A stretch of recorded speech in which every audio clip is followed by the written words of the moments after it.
Hello, this is Lisa, CEO of Sight for White and White Sense, welcoming you to this week's Talking News on Friday the 8th of November 2024. I'm sure we're all saying the same thing. How is it suddenly November? Why is it dark at 5 o'clock? And indeed, why is it dark when I'm getting up to come to work? Am I allowed to say, as bonfire night has passed, that it is only really 7 weeks till Christmas? On that note, we will be closing the office at lunchtime on Friday the 20th of December, having our 2 usual week break and then returning on the 6th of January with activities starting on the 6th of January. Thank you everybody for your contributions to the winter newsletter, which hopefully everybody has now received. If you would like to purchase your raffle tickets, which is our annual raffle, please do get in touch with the office and they can help you with that. Finally, on the note of the newsletter, it is packed with information and save the date, so if there's anything we can help with, please do get in touch. Thank you. Lisa, CEO, Sight for White and White Sense. Here is this week's charity news, beginning the 8th of November 2024. Swimming at Medina is on Monday between 1:15pm and 2pm. We have the whole pool, so whether you wish to swim lanes or just have gentle exercise in the pool, you will be made very welcome. The cost is £6 and transport is available, although limited. There will be yoga at Millbrook House on Tuesday between 1:45pm and 2:45pm. The cost is £4, including refreshments afterwards. Coffee and chat is on Wednesday, starting at 10 o'clock until 11:30. The cost is £2 to include drinks and cake.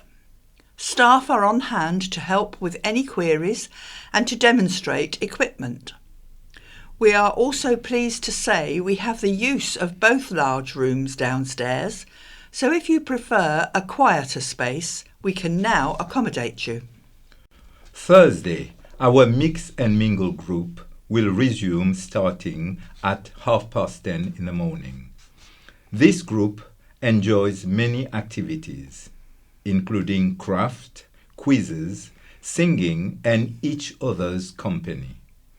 There is currently a waiting list for this group, but do not hesitate to call the office to put your name down on the list. Advance notice, our next Art with Maddie is on Wednesday. This is held at the Parklands Centre, Park Road, Cowes. The session is between 10 o'clock in the morning and 12:30, with a cost of £10, and this includes all materials. Maddie is an excellent tutor and our members thoroughly enjoy it and produce some amazing artwork. Please call Susan and book a space. We now have our packs of 10 Christmas cards on sale for £3.50. This year we have a variety of designs on offer, so please call the office or pop into Millbrook House to purchase. Diary and calendars are available to order as per the newsletter. Please make sure the office receives all orders as soon as possible. Our annual raffle is now underway, and hopefully everyone has received 2 books of tickets. There are more tickets at Millbrook if anyone wishes to purchase more or are able to sell tickets to family members in support of our charity. We are also looking for good quality raffle prizes if anyone knows a local business or company who may be able to donate a prize. Please let Susan know. Our monthly 100 club has spare balls available. If anyone would like to buy a ball, it is £2 a month or £24 for the full year. The more balls in the draw, the higher the prize money each month. If you would like to take part in our monthly draw, please call the office.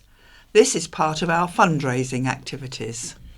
If you are interested in joining any of the activities, please do not hesitate to call the office and speak to Susan for more information. This is Alison, reading an article from Isle of Wight Radio entitled Wootton Creek Water Quality Testing Programme launches.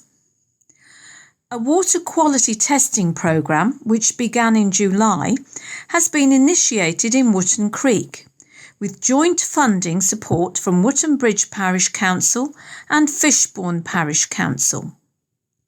The Wootton Creek Fairways Association, WCFA, involves regular testing of water samples against the bathing water regulations. The WCFA tests at 2 key locations, near the creek mouth and the mill pond, measuring levels of E. coli and enterococci bacteria. Initial results from July through October have consistently shown excellent to good ratings according to the Bathing Water Regulations 2013 standards.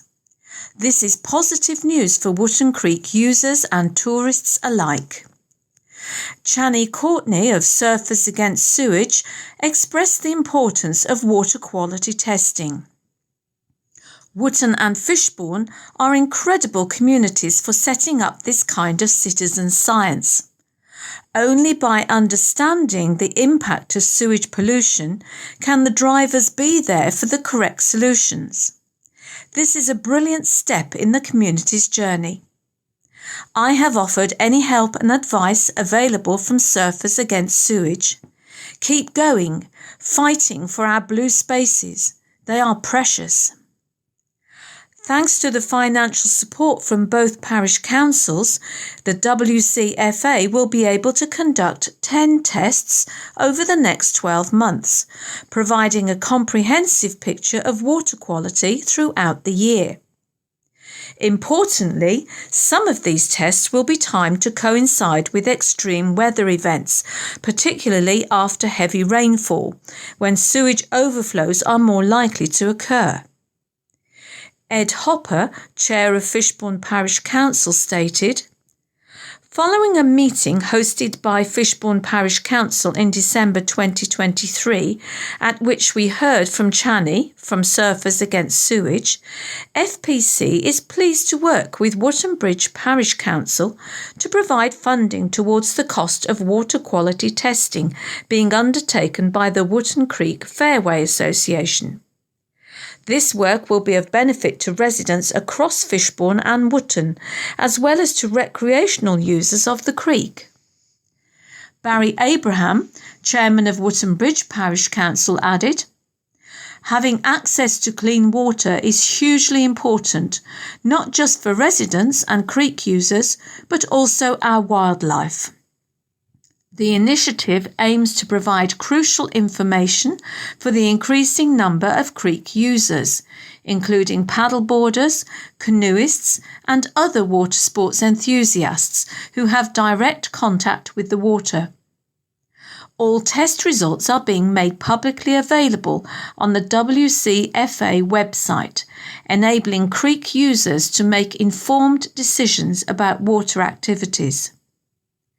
Councillor Sarah Redrup, Isle of Wight Councillor for Wootton Bridge, said, "This is a brilliant initiative, and I applaud the Wootton Creek Fairway Association for taking this responsibility on. Across the country, almost 2,000 people in 2023 reported to Surfers Against Sewage that they became seriously ill after swimming in polluted water. It is important for creek users to have access to water quality information so that they can feel confident it is safe." This is Brian reading an item from Isle of Wight Radio. Ajax to Northampton.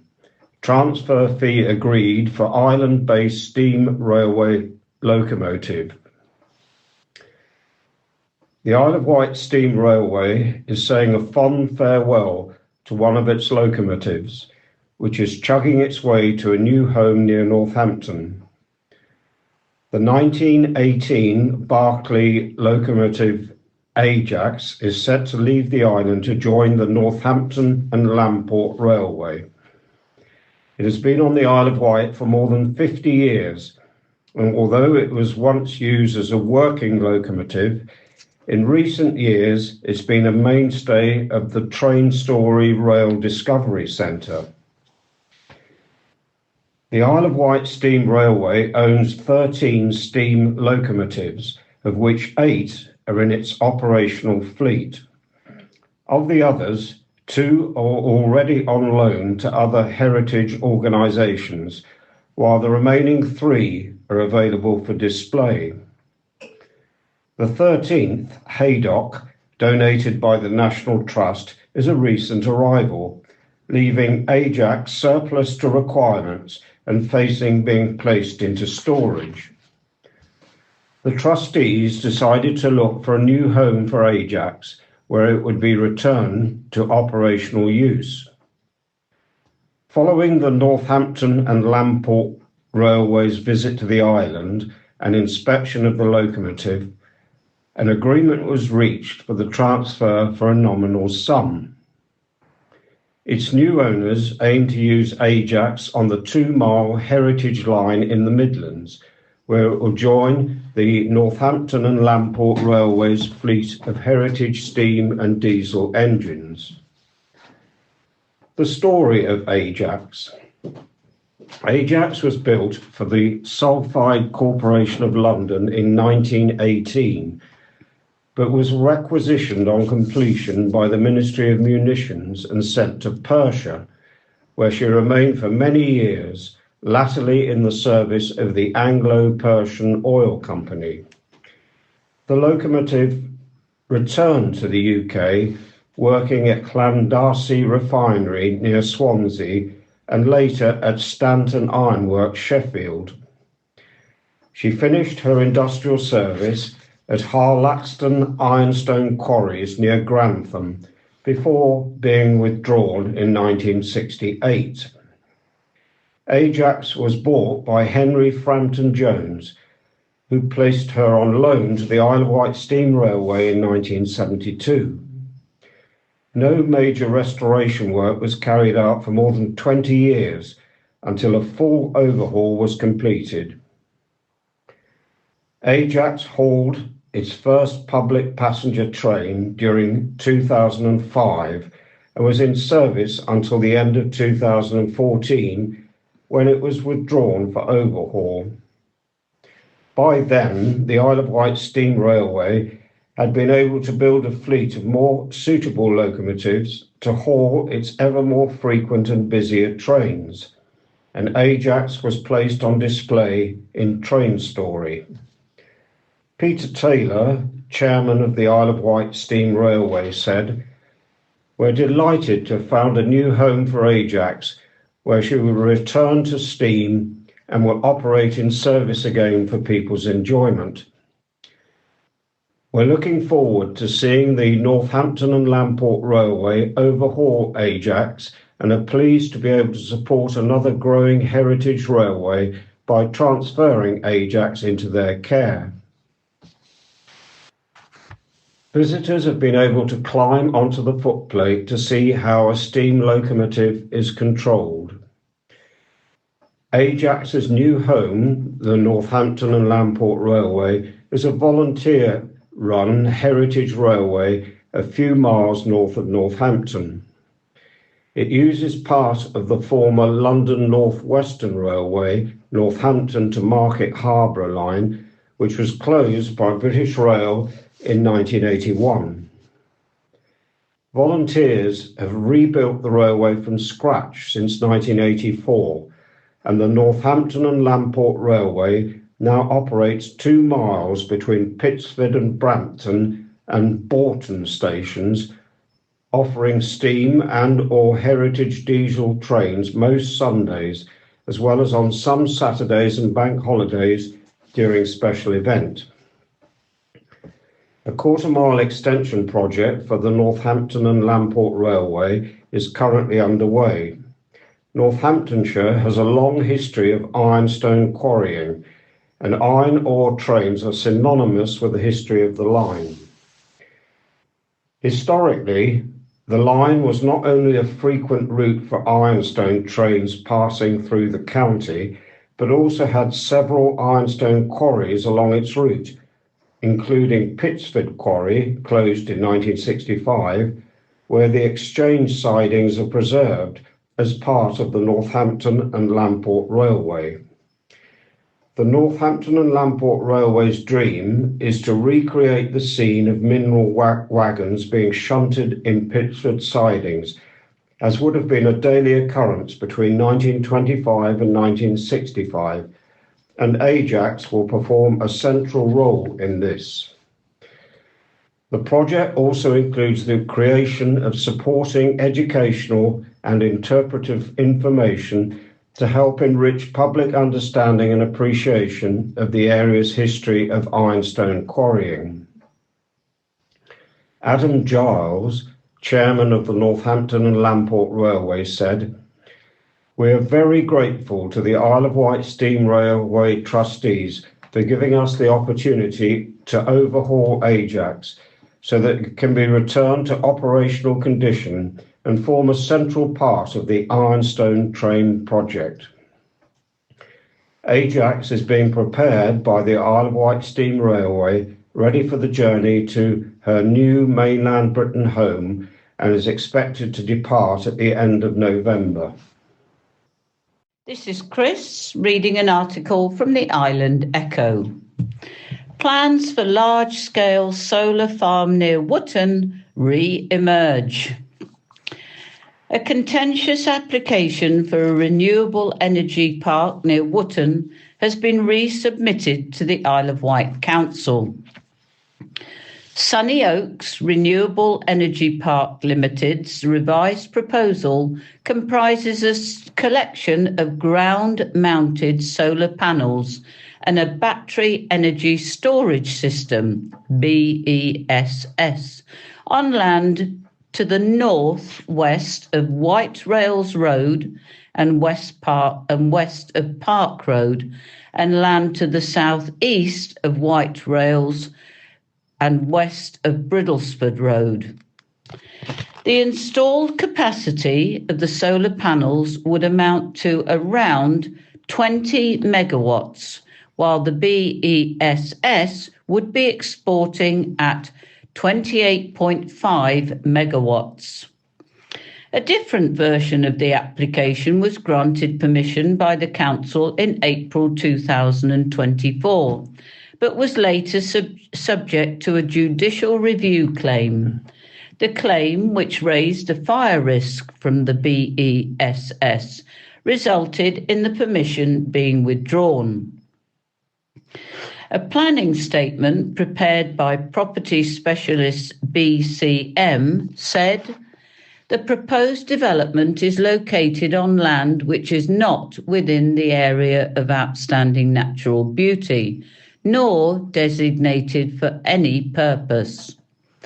The extensive range of mitigation and enhancement measures identified have been developed to enhance the landscape character of the site and to remedy the potential adverse landscape and visual effects.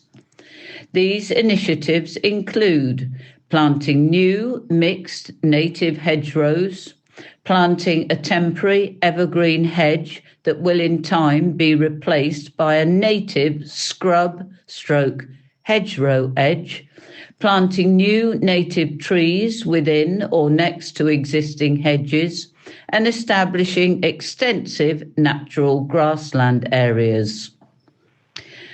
Sunny Oaks' revised proposal also highlighted the application's compliance with the Council's local plan policies. Its benefits for economic development were given particular prominence. It will support rural economic development opportunities and farm diversification schemes that contribute to the sustainability of the wider countryside.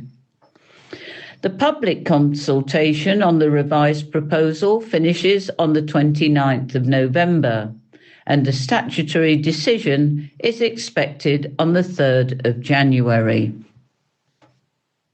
This is Alison reading an article from Isle of Wight Radio entitled "Warning Issued Following Recent Reports of Courier Fraud." Police are urging residents in Hampshire and the Isle of Wight to remain vigilant following 6 reports of courier fraud in the last 2 weeks. This type of fraud typically sees a victim receive an unexpected call from someone who pretends to be either a police officer, a staff member from their bank, or an employee from an internet or phone provider. They then tell the victim that their account has been subject to fraudulent activity and request that the victim helps with the ongoing investigation. Victims are usually asked for details about their financial accounts before being sent to their bank to withdraw money. They are then told to hand over money or an expensive item to a fraudulent courier, who will typically come to their home to collect it.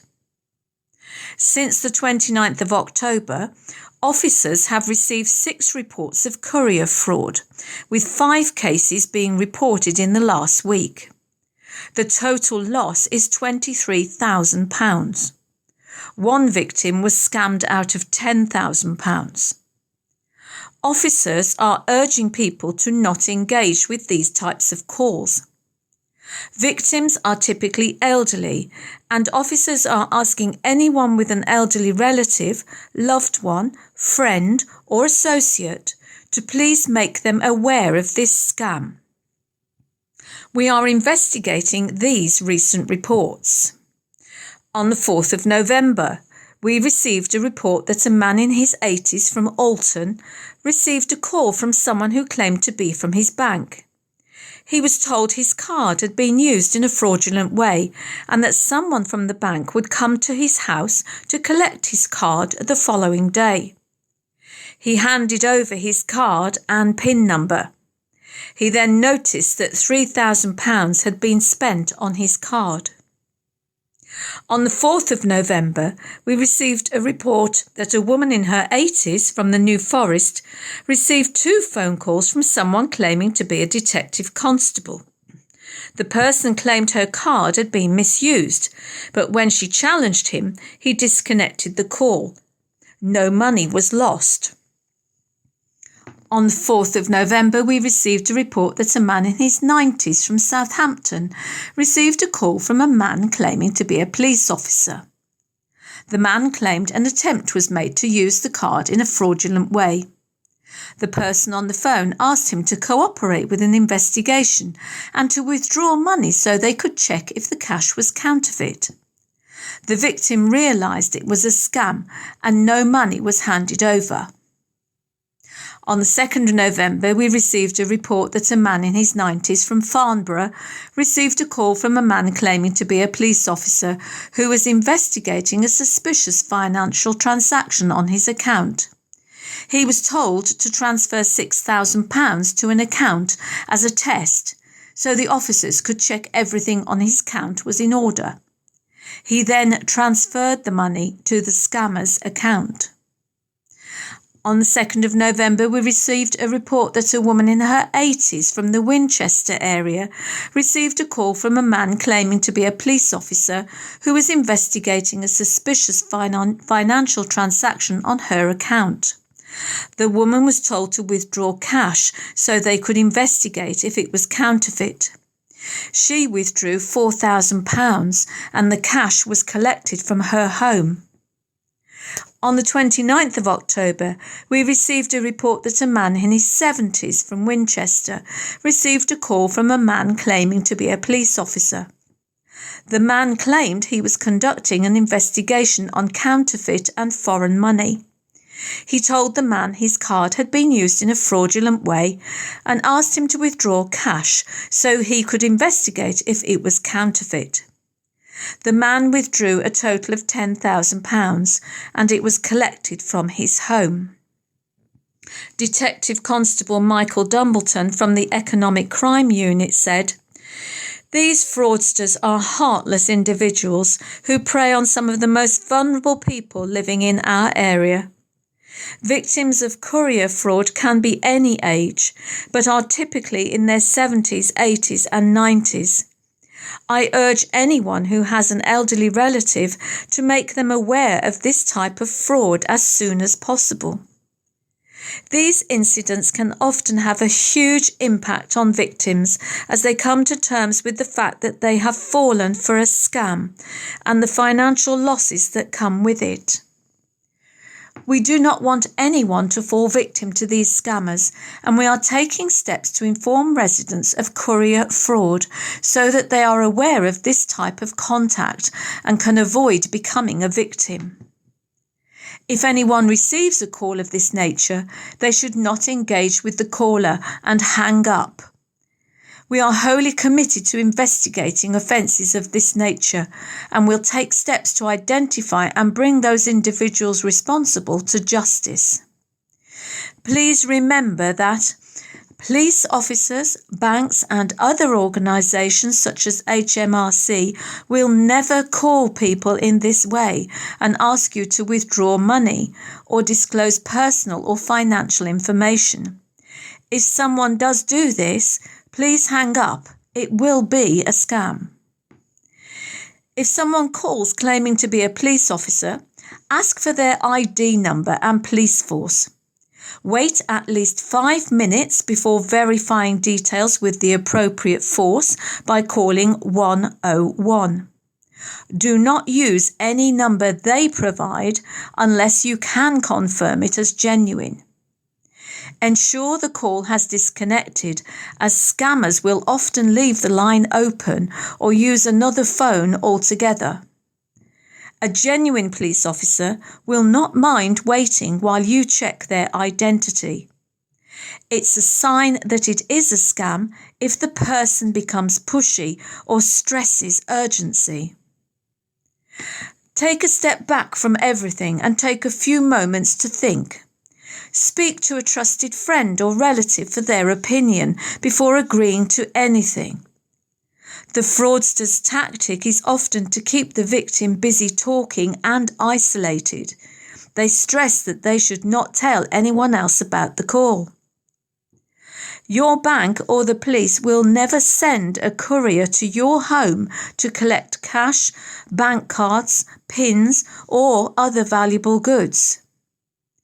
If you are a friend, relative, or carer of someone you think might be vulnerable to this type of scam, please speak to them about this advice. You might be the only person who can stop them from being scammed.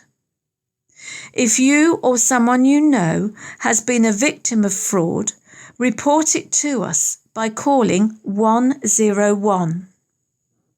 This is Brian reading an article from the Island Echo.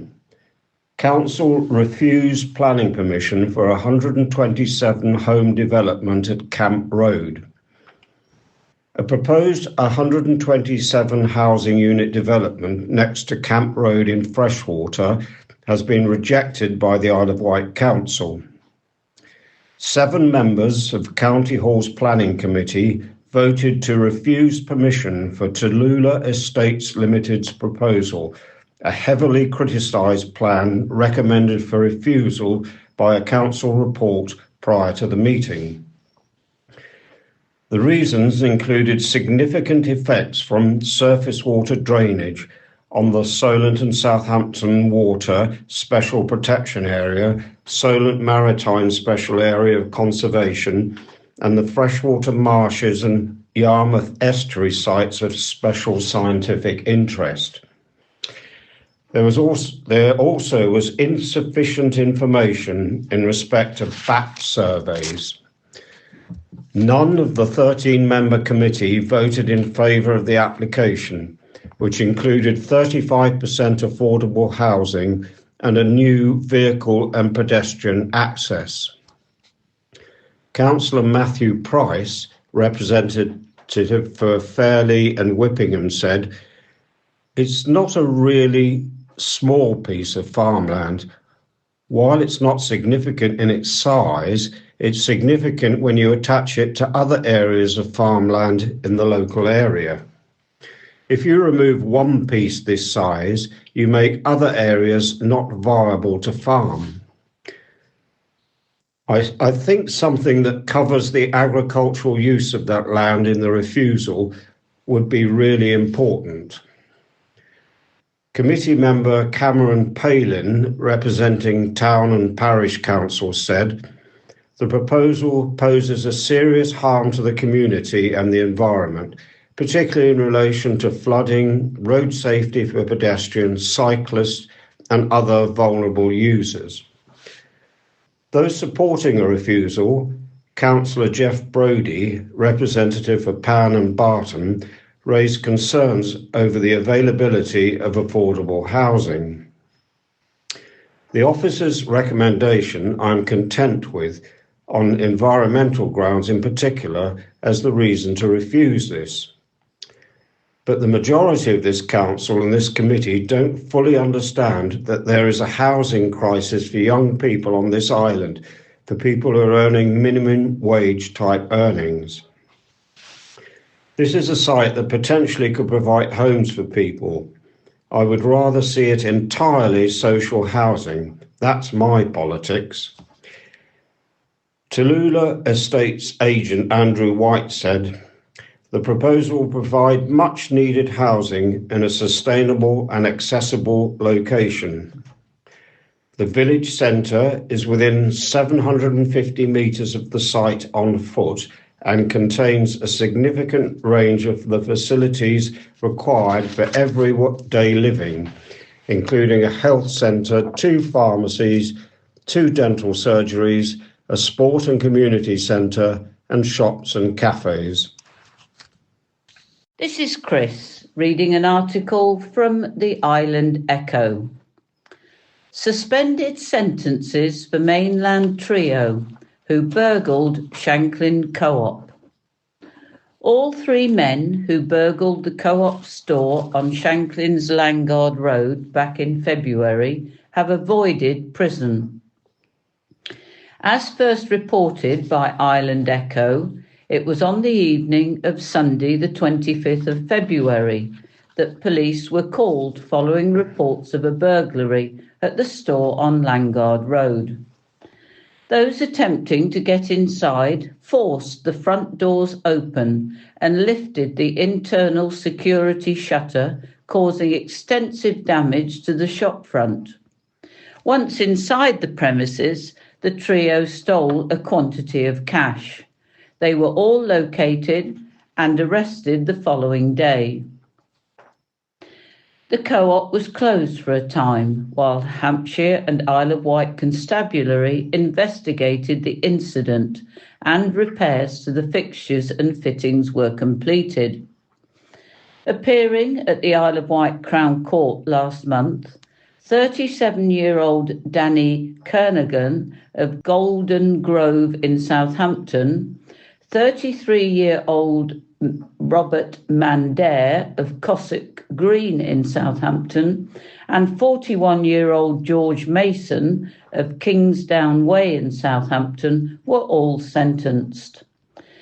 Mason was handed a 51-week sentence, suspended for 18 months. He was also ordered to complete 30 rehabilitation days and 200 hours of unpaid work. Kernahan was handed a 44-week sentence, suspended for 18 months. He was ordered to complete 45 rehabilitation days and 120 hours of unpaid work. The most lenient sentence was handed to Mandare, who was handed 24 weeks custody, also suspended for 18 months. He was also ordered to complete 25 rehabilitation days. This is Alison, reading an article from the Island Echo entitled Bright Bulbs Mince Pie Marathon returns this Christmas. Local web and design studio Bright Bulb has launched their annual charity event in support of the White Brainy Bunch. The beloved Mince Pie Marathon returns to spread festive cheer and delicious mince pies across the island to both businesses and residents. Over the years, the event has raised nearly £25,000 for charity, with the Bright Bulb team and sponsors delivering thousands of pre-ordered mince pies, all in a single marathon day. Businesses and residents alike eagerly compete to top the mince pie marathon leaderboard displayed on the event website. This year, Bright Bulb is joined by headline sponsor Yokogawa Marix, a global leader in software solutions based in Cowes, alongside key partners Raven Print and White Productions. Together, they're working to make this the largest and most mouth-watering event yet. Bright Bulb Managing Director Matt Jeffrey shared his excitement. Halloween is over, so it's time to put on our Christmas hats and celebrate the magic of the mince pie once more.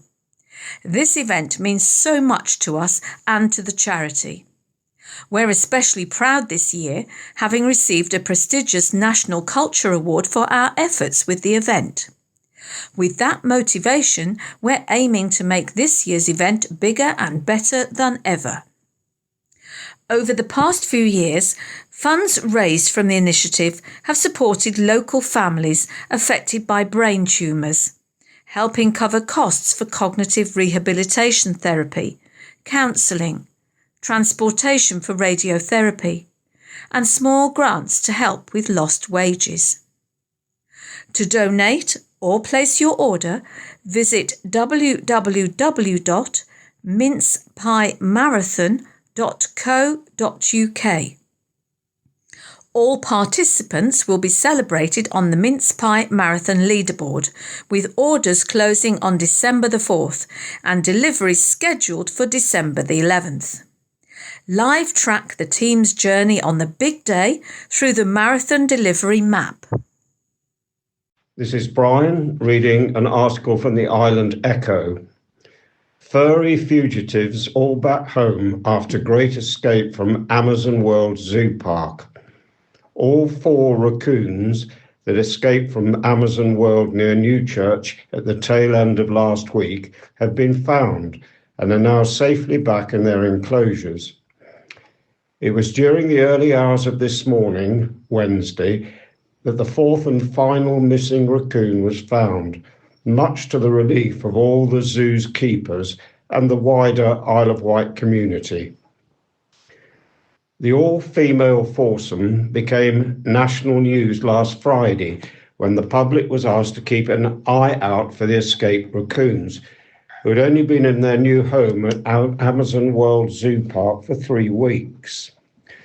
The first escapee was located late on Friday night, followed by a second early on Saturday evening. The third was caught Sunday night into Monday morning, with all attentions then turning to the mischievous fourth. A 5th raccoon decided that their enclosure was quite nice and stayed behind, not following the footsteps of her sisters.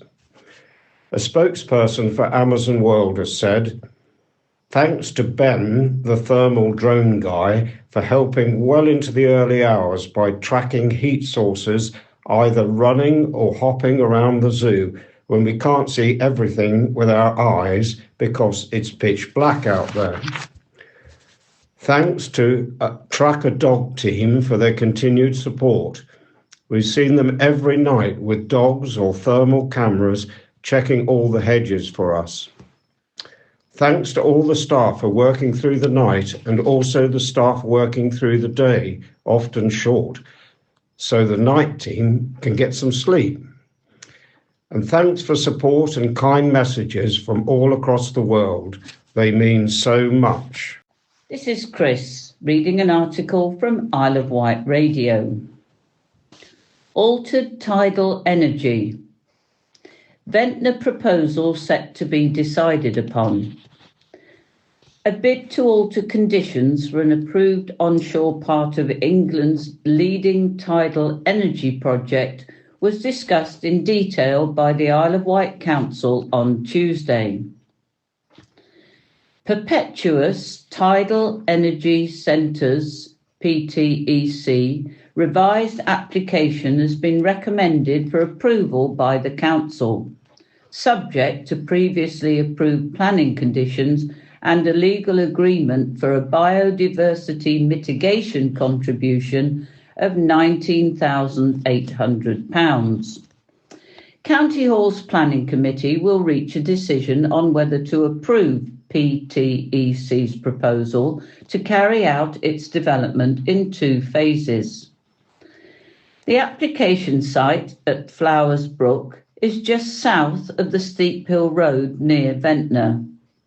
PTEC's proposed onshore development consists of a substation, access and parking changes, cabling to connect marine electricity, export cables to the substation and landscaping works. The company has previously said PTEC is England's leading multi-megawatt tidal stream energy generation project. Based to the south of the Isle of Wight, the fully consented site for the initial 30 megawatt will provide enough energy to provide power to a third of homes on the island.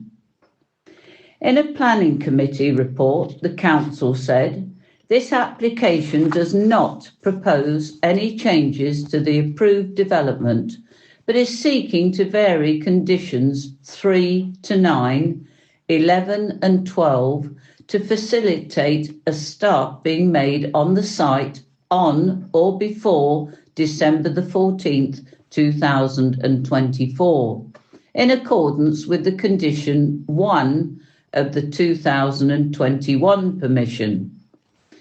It is not legal to vary the time limit condition itself. To this end, it is proposed for the development to be carried out in 2 phases, with the submitted details referring to phase 1 as commencement works and phase 2 to comprise the remainder of the development. Justifying its recommendation for approval with conditions, the council said, planning permission has already been granted for this development in December 2021. The Planning Committee report for application 21/01623/FUL balance the economic, social and environmental benefits of the scheme against any potential adverse effects. It concluded that, on balance, the economic, environmental and social benefits of the scheme would outweigh any temporary adverse impacts, which could be mitigated. This application only relates to a specific number of conditions on the 2021 permission. The recommended modified conditions, as set out in section 10 of this report, would enable the development to progress in 2 phases as proposed by the applicant, while ensuring that required mitigation would be secured, implemented and delivered at the appropriate stage of the development. PTEC has attracted significant public criticism with a raft of objecting comments submitted to the council in the last few months. St Catherine's Road, Knighton resident Claire Spencer said, the pre-planning conditions were set by the council and agreed to by the applicant, and they were deemed fair and reasonable. The applicant has had almost 3 years to comply, and if agreed to, the local authority will lose all control over the implementation of the PTEC development and restoration of this important ecological and local site that is Flowers Brook. We should preserve and protect its integrity.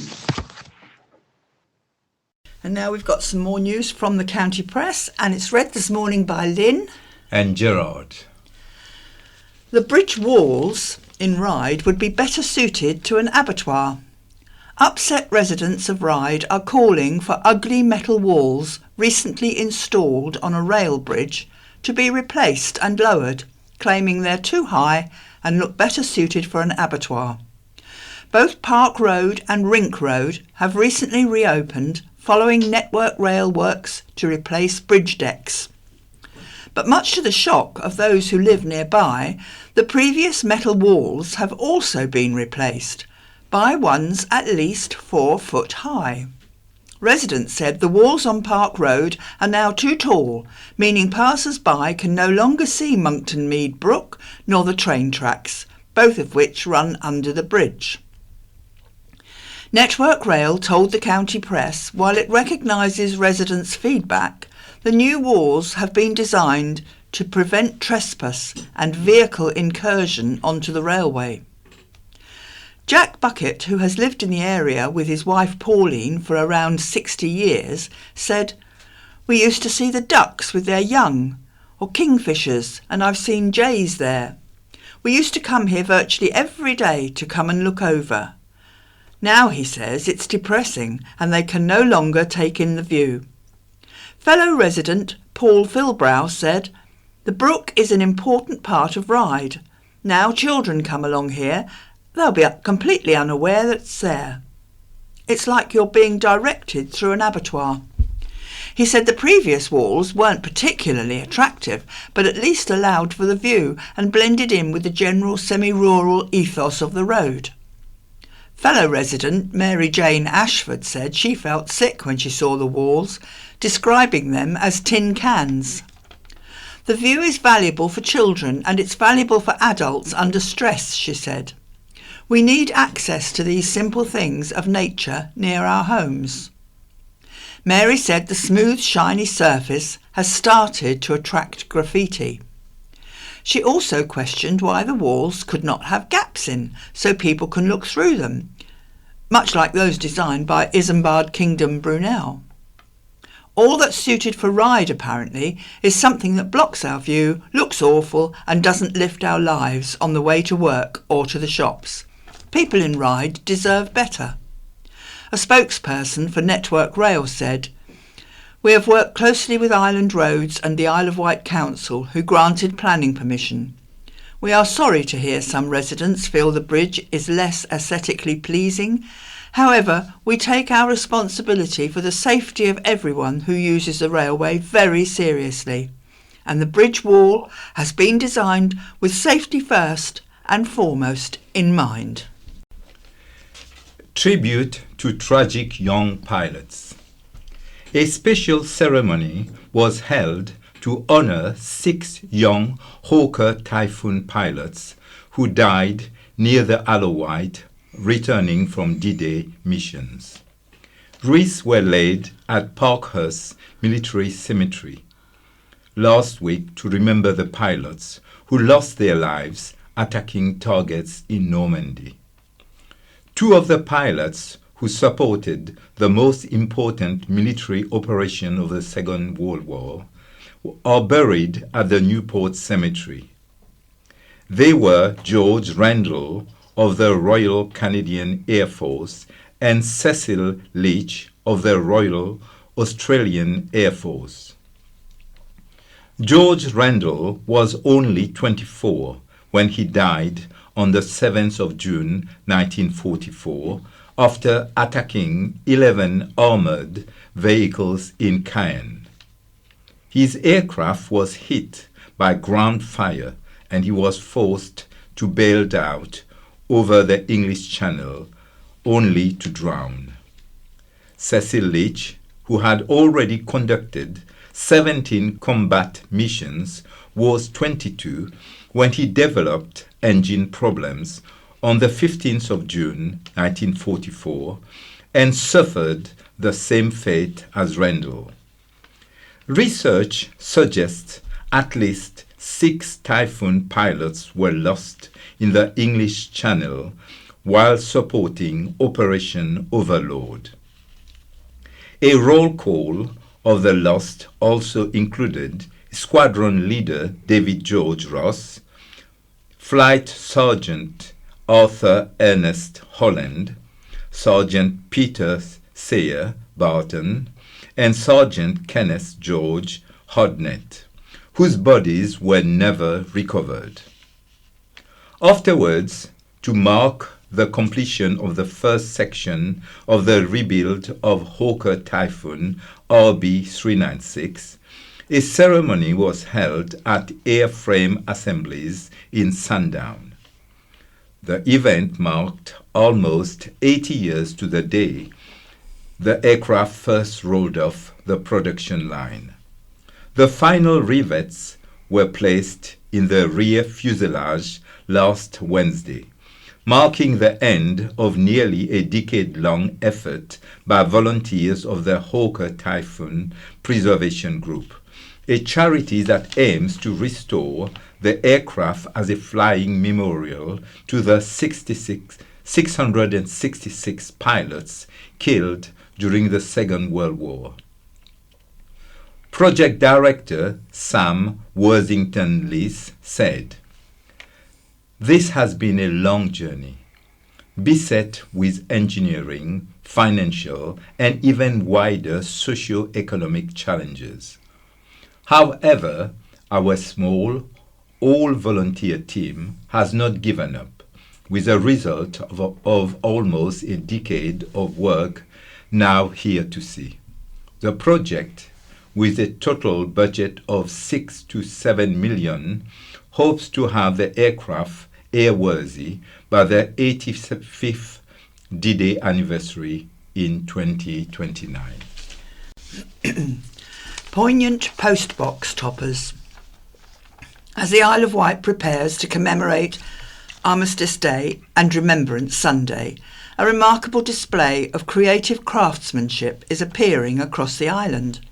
These knitted and crocheted postbox toppers and window displays not only captivate the eye, but also evoke a powerful reminder of those who lost their lives in conflict. Crafters have come together to pay tribute through their art in towns and villages. The intricate designs range from saluting soldiers to boots on the ground and Spitfire flypasts, each one ensuring the efforts of those killed are front and foremost in our minds. As residents and visitors pause to admire the postbox toppers, they are reminded of the bravery and sacrifices that Armistice Day symbolises. Drug driver banned from roads. A man who drove with passengers in the car has been banned from the roads. Appearing at the Isle of Wight Magistrates Court, Sam Hart, of no fixed address, admitted drug driving. At around 5:35 p.m. on the 18th of April, a Mini Cooper was stopped on Lake Hill by police, whose in-car system showed the vehicle had no insurance. Prosecuting Lauren McConnell said the 38-year-old was driving and had passengers in the car. Hart was asked to provide a saliva sample, which came back positive for cocaine and BZE, a breakdown of cocaine, she said. Hart had 16 UGL of cocaine in his system, when the legal limit is 10 unit grams L. Hart, who has 4 previous convictions for 11 offences, chose to represent himself in court. He told magistrates, "I did do it. It is my fault." He was handed an 18 months disqualification and ordered to pay costs totaling £365. MPs react to Donald Trump's election win. The Isle of Wight's MPs have been reacting to Donald Trump's win in the US presidential election. Despite what he called obvious concerns over the rhetoric used by the Republican Party throughout the campaign, Richard Quigley, Labour MP for Isle of Wight West, said the democratic process must be respected. Reacting to President Trump's victory, he said, "The US is one of our oldest allies, and our government will continue to maintain that special relationship, focusing on our shared values and priorities, including democracy, international security and growth. Our government will be focused on what the result means to the UK and building on areas of cooperation in the years ahead." Meanwhile, Conservative and MP for Isle of Wight East, Joe Robertson, said the UK government must work constructively with the democratically elected president of one of our closest allies, regardless of whether it agrees with him or not. Couple apply finishing touches to new children's play village. A new role play village for children, the first of its kind on the island, is coming to Newport. After 2 years on the road hosting pop-ups, I'll Imagine is bringing its exciting venture to a new home on River Way. Featuring a replica fire station, police station, and beauty salon, the play center will also have a cafe and a designated grass area for babies. For owner Emma Early from Newport, opening the new village in a permanent location was the next natural step. She told the County Press, "I am super excited. I live in Newport, so it's ideal and it's central to everything that's going on. I've worked in childcare for 20 years. I've got a real deep passion in role play, and it comes out in what I do. This is my life, and I put my all into it, and I have done for the last 2 years. The children learn so much from their imagination, and what they get out of it is so beneficial." Emma moved to the island around 8 years ago after meeting husband and islander Wayne Early, who is a roofer. Together, they have been working on renovating the new premises, the former home of Solent Beds and Furniture, which is opening a new store in Newport Town Centre. The couple's 4 children have also played a massive part in the renovation, picking their own colors and their own shops in the role-play village. Once open, there will be 9 different sections of the village for children to explore. I'll Imagine will also host parties. Come and explore and let the children use their imagination. We are the only one on the island, Emma said.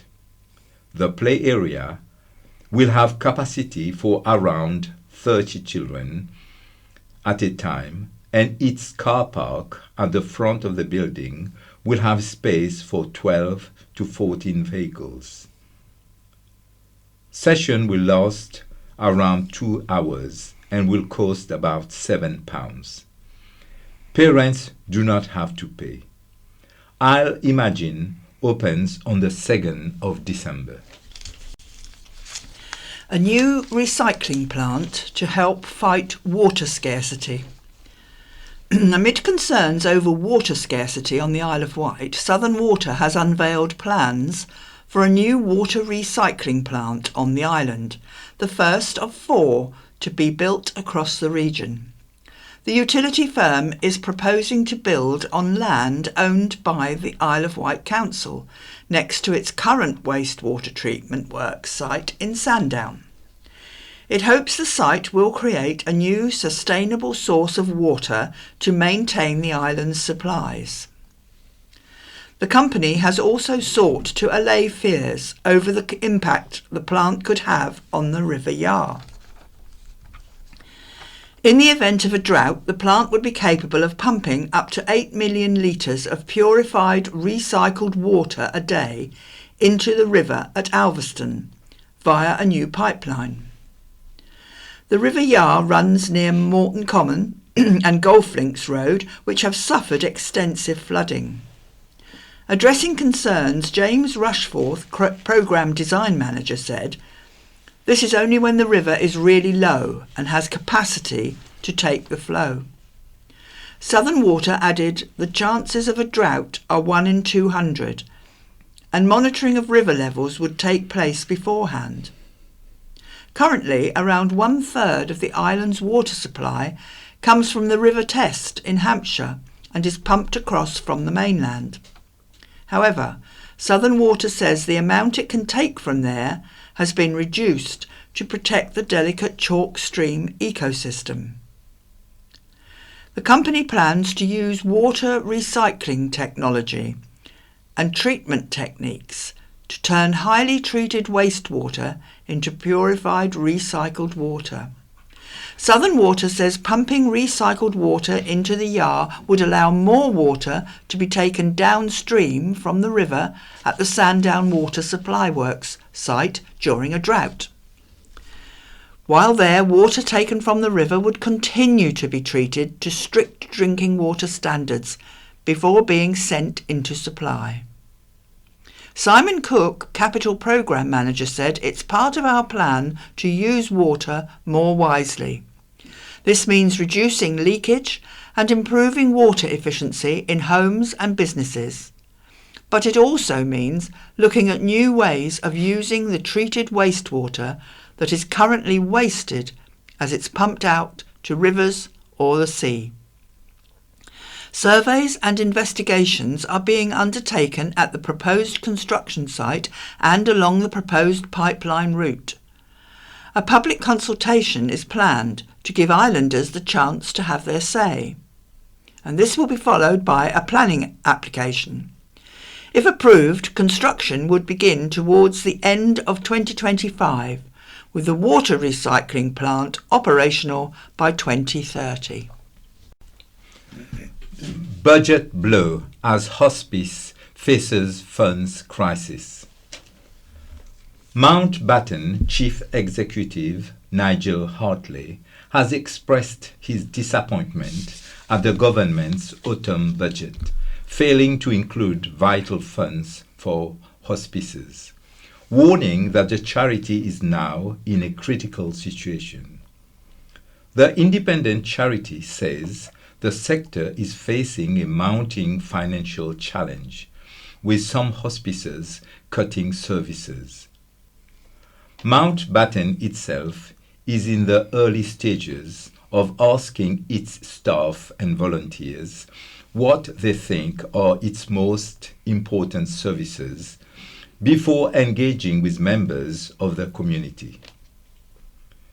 It is 1/3 funded by the NHS, but this has not risen in line with inflation, and that money is under threat, Mountbatten has revealed.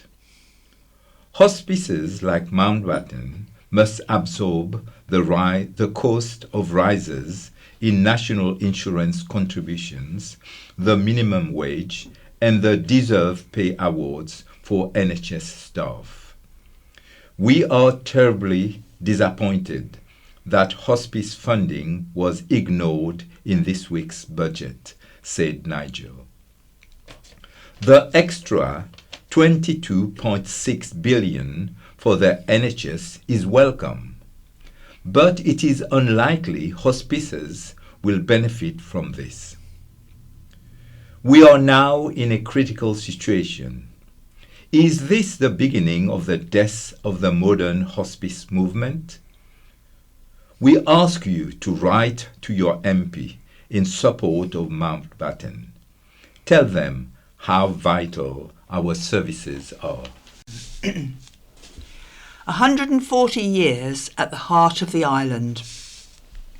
The Isle of Wight County Press is celebrating its 140th anniversary. The newspaper began in 1884 and has served the island community by delivering trusted news ever since. These days, most county press readers are online, and the paper reaches a bigger audience than its founders could ever have imagined. In August, the newsroom recorded its best month yet for both page views and page visits, meaning more readers than ever before are reading countypress.co.uk for trusted local news. In the last few weeks, the newsroom has moved to modern offices at the Innovation Centre at St Cross Business Park in Newport. Editor Laurie Little said, "The whole County Press team is proud to work for such a known, respected and trusted brand, and the 140-year heritage is very much part of our standing in the local community. We have modernised the paper, but we retain that lovely, iconic masthead on the front, instantly recognisable on the newsstands. We work hard to maintain a reputation for being fair, balanced, honest, and visible local journalists, and we are doing this by getting out and speaking to people, asking questions, attending events, live streaming, reviewing theatre, and shining the spotlight on local charities and businesses. It is important that we cover all aspects of news, good and bad, without fear or favour. It is interesting when looking through the archive over the years that many of the same issues rear up every so often, from school closures to floating bridge problems. Recently we have covered some stories that feel like firsts, however. Microplastics being found in the River Medina in alarming quantities, for example, and you realise modern times bring new challenges. Through the years, what you can rely on is that the county press trained journalists are on the case. Thanks go to all our loyal readers for picking up the paper every Friday and for reading our news online. Every time you do this, you are supporting trusted local journalism, such as ours, which is vital for providing in-depth local news coverage. Environmental concerns is Copper Housing Plan.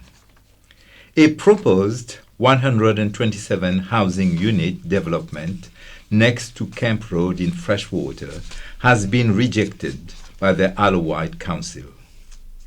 7 members of County Hall's Planning Committee voted to refuse permission for Tallulah Estates Limited proposal, a heavily criticised plan recommended for refusal by a council report prior to the meeting.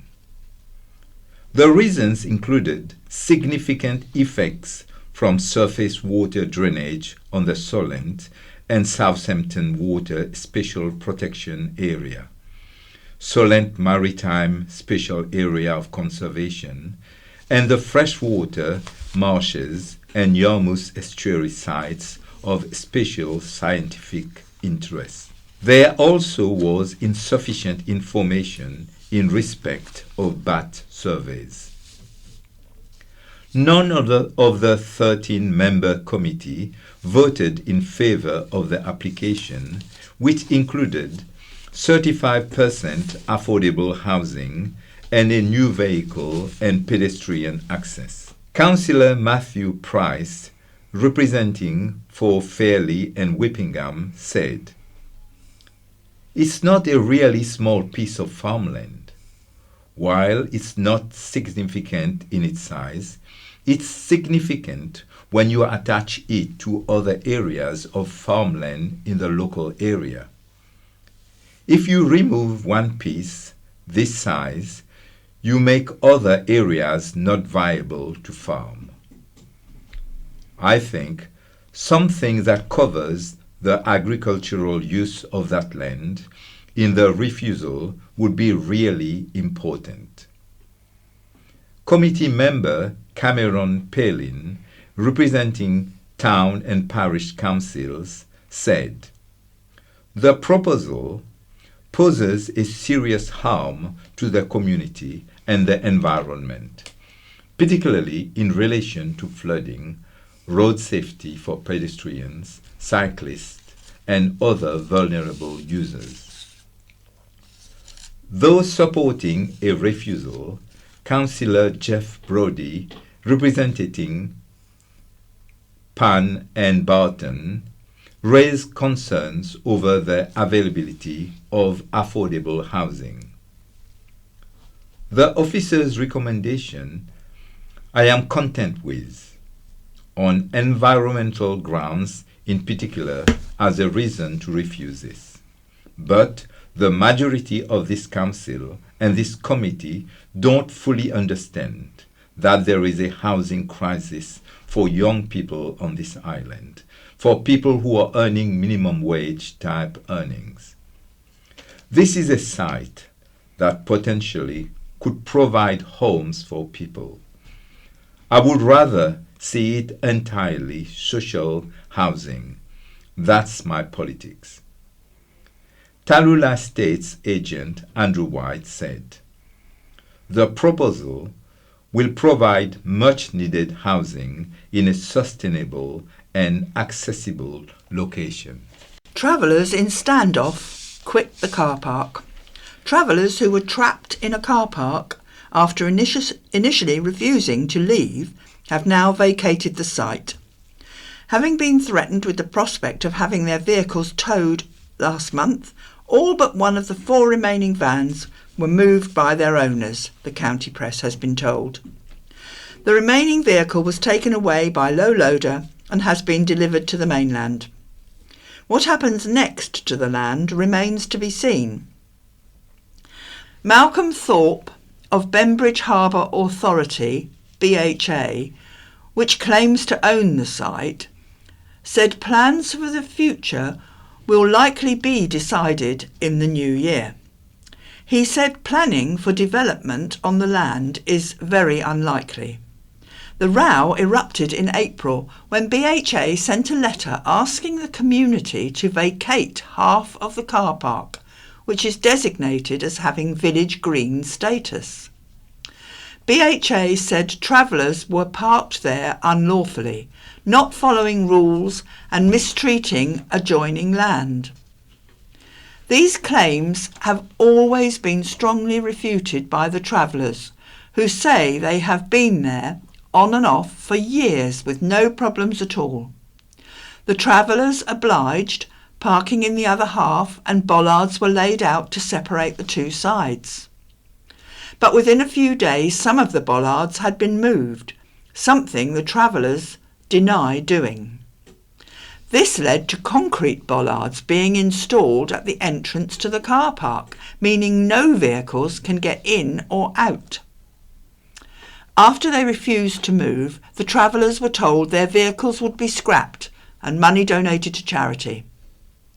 In September, when asked whether the site would be reopened as a car park, Malcolm said, "It is our intention to return the site to be used as a general car park, obviously not including the village green area, but only when the present position is resolved.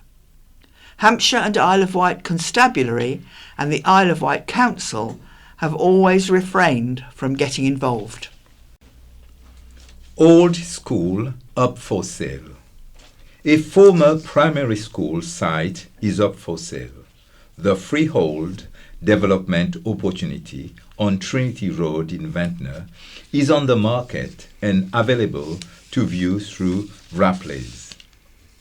The property comprises the former St. Wilfrid's Primary School, which includes the main school building, 2 modular teaching blocks, and a playground. The school closed in 2010, and more recently, the site, which comprises around 0.90 acres, was used as a nursery. The lease came to an end in September 2023, and the property has been vacant ever since. The property is not listed, but it is situated within a conservation area. Potential users include nursery education, residential, senior living, and hotel, amongst others, subject to securing the necessary planning consents. A Falklands order is landed by Britain-Norman. The Falkland Islands government has signed a letter of intent with Britain-Norman to purchase 4 new BN-2B/26 Islander aircraft, totalling $9.75 million, approximately $7.5 million. This move is part of plans to modernise the fleet operated by the Falkland Islands Government Aviation Service, FIGAS, which is celebrating 75 years of operation. The planes are in addition to 2 Islanders already ordered from Britain-Norman, whose manufacturing has recently returned to Bembridge, having been reshored from overseas. One of the new aircraft is already in service. FIGAS has played a vital role in the Falklands since 1948, with its current fleet of 5 Islanders providing essential services such as air ambulance, postal delivery, freight and scenic flights. The BN-2B/26 Islander is prized for its robust short takeoff and landing capability, matching the challenging Falkland conditions. The decision to update the fleet comes after assessing the aircraft's suitability and recent refinements. The order coincides with Britain-Norman's 70th anniversary and an increase in production at their Isle of Wight facility, part of the company's expansion to meet market demands and enhance its Green Futures initiative. CEO William Hynett praised the ongoing partnership with FIGAS and its contribution to product development. House plan on to next stage. The Isle of Wight Council has submitted its Island Planning Strategy, IPS, to government, with public examination hearings expected in early 2025. The Council has processed and reviewed over 700 comments before submitting them alongside the plan and entire evidence base to the Secretary of State.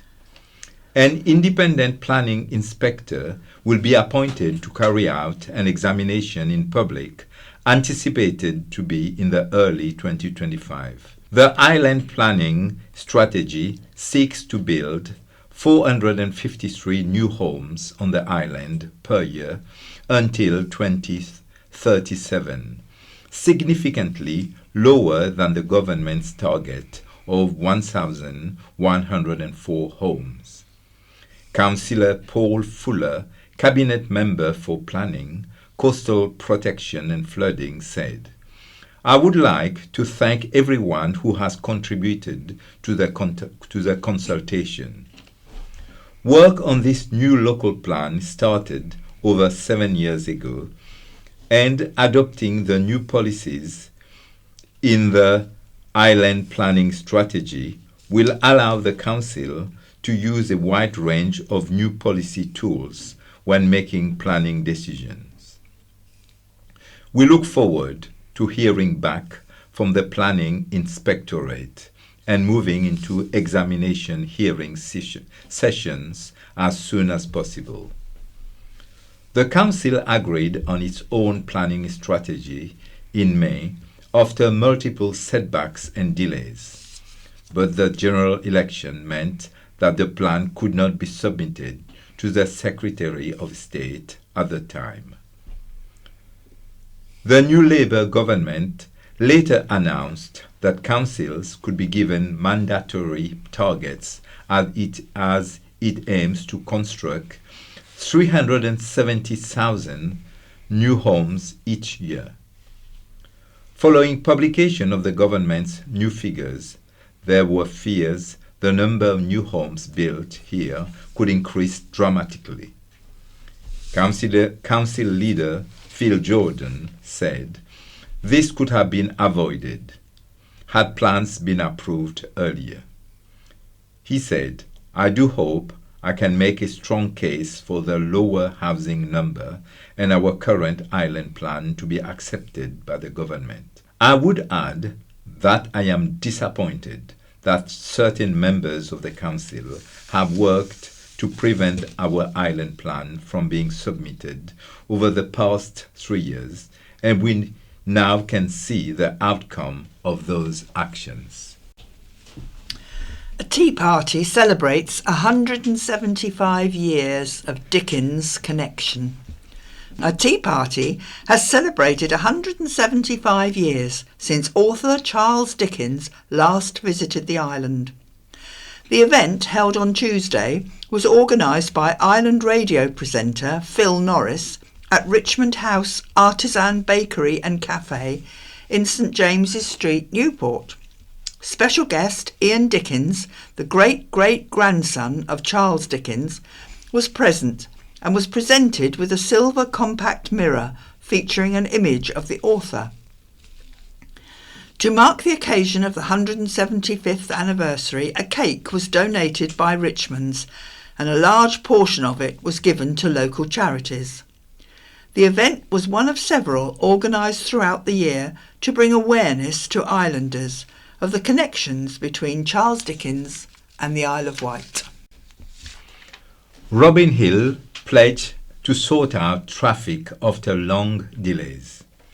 The owner of popular attraction Robin Hill has apologized after severe traffic problems at a Halloween event. Robin Hill hosted a Halloween party event organized by After Dark Events last Thursday. Visitors experienced delays of around an hour around the site, and Southern Vectis Route 8 bus services were diverted. The country park owner Lee Priddle apologized to visitors and said the park will be fully involved in the decision-making organization and management of all future events at Robin Hill. The Robin Hill statement said, Events company After Dark hosted a Halloween event at Robin Hill with over 3,000 or more guests. This was an external event, and Robin Hill was not involved with ticket sales or with the organization and management of the evening. Having been made aware of the severe traffic problems surrounding this event, the Robin Hill Partnership would like to extend their sincere apologies to all visitors who experienced long delays in getting into the park and to those whose journeys home were affected by the additional traffic. Lee Priddle, CEO, added, "We will be fully involved in the decision-making, organization, and management of all future events at Robin Hill, and effective traffic management is obviously a crucial part of that planning.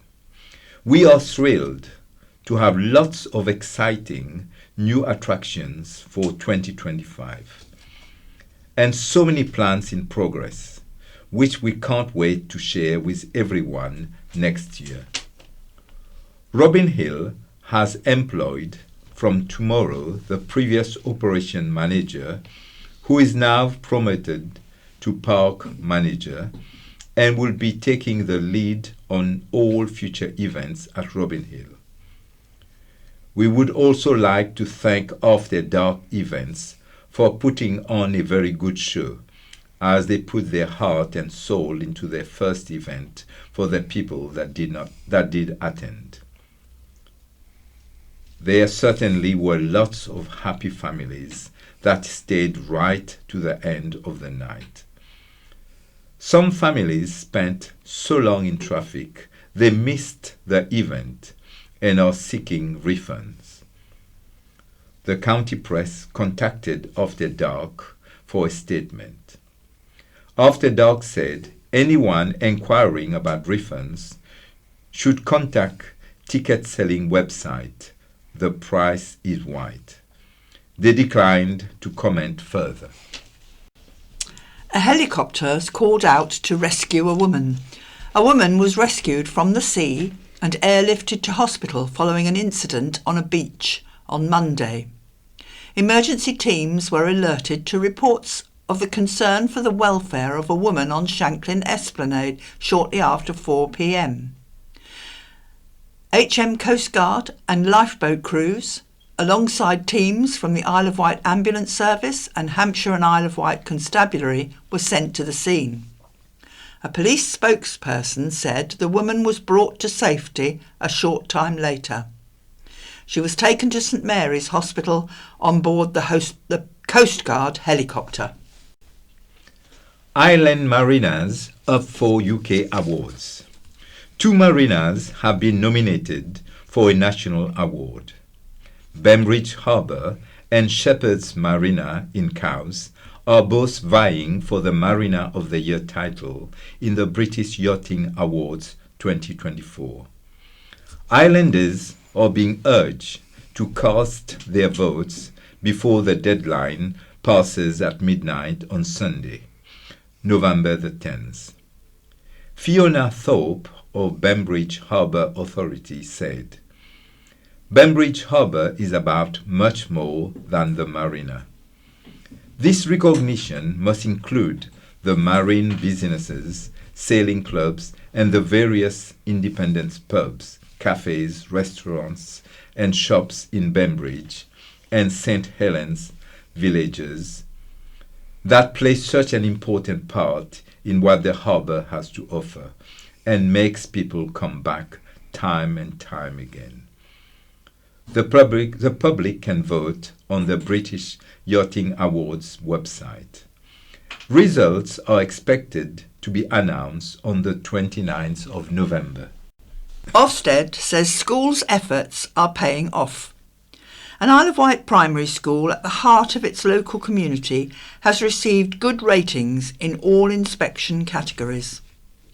School Inspector at Ofsted awarded Barton Primary School the grades in quality of education, behaviour and attitudes, personal development, leadership and management, and early years provision.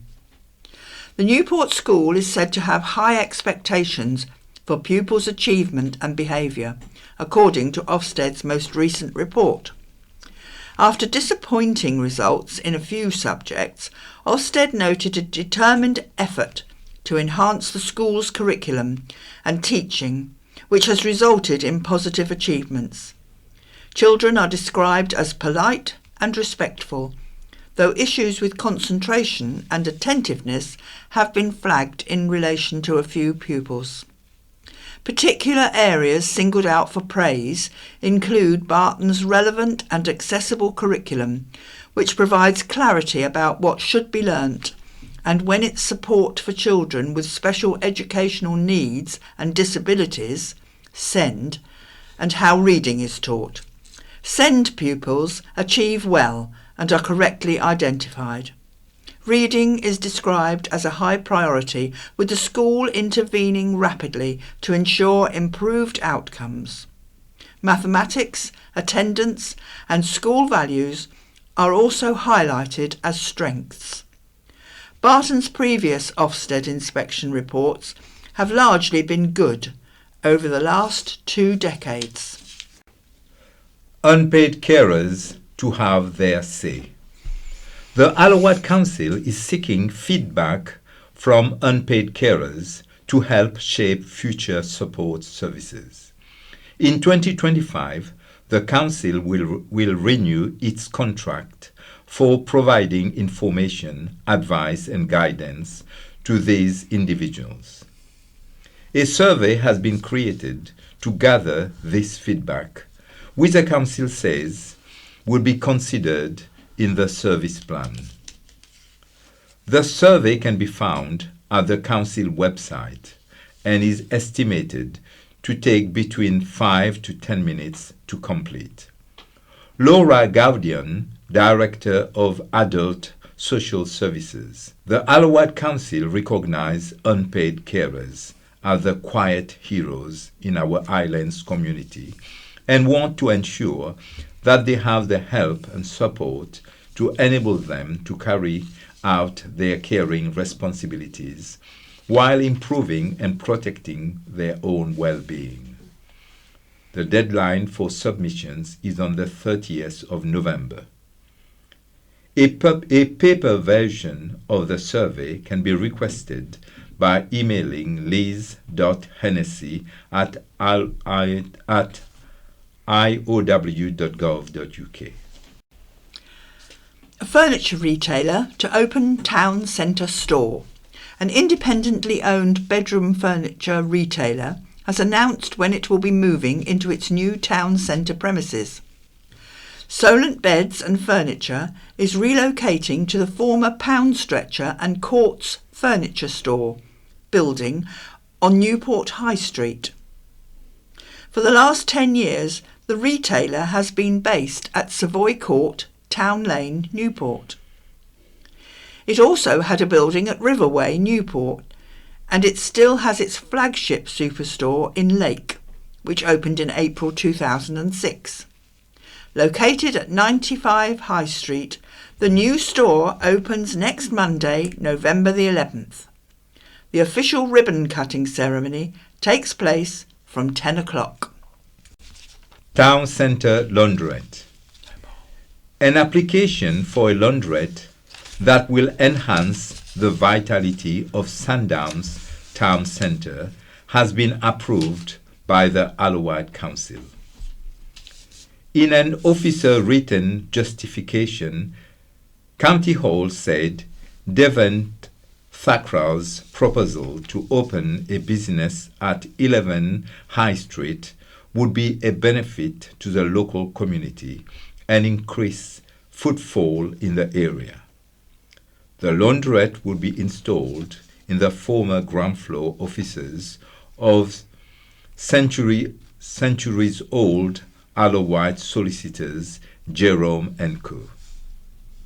Mr. Thackeray's business will be within the Sandown Conservation Area, but will not have an effect on the essential character of the specifically protected zone and would add vitality to the town, the council concluded. The officer report said the external appearance of 11 High Street would remain unchanged in terms of fenestration and entrance layout and position.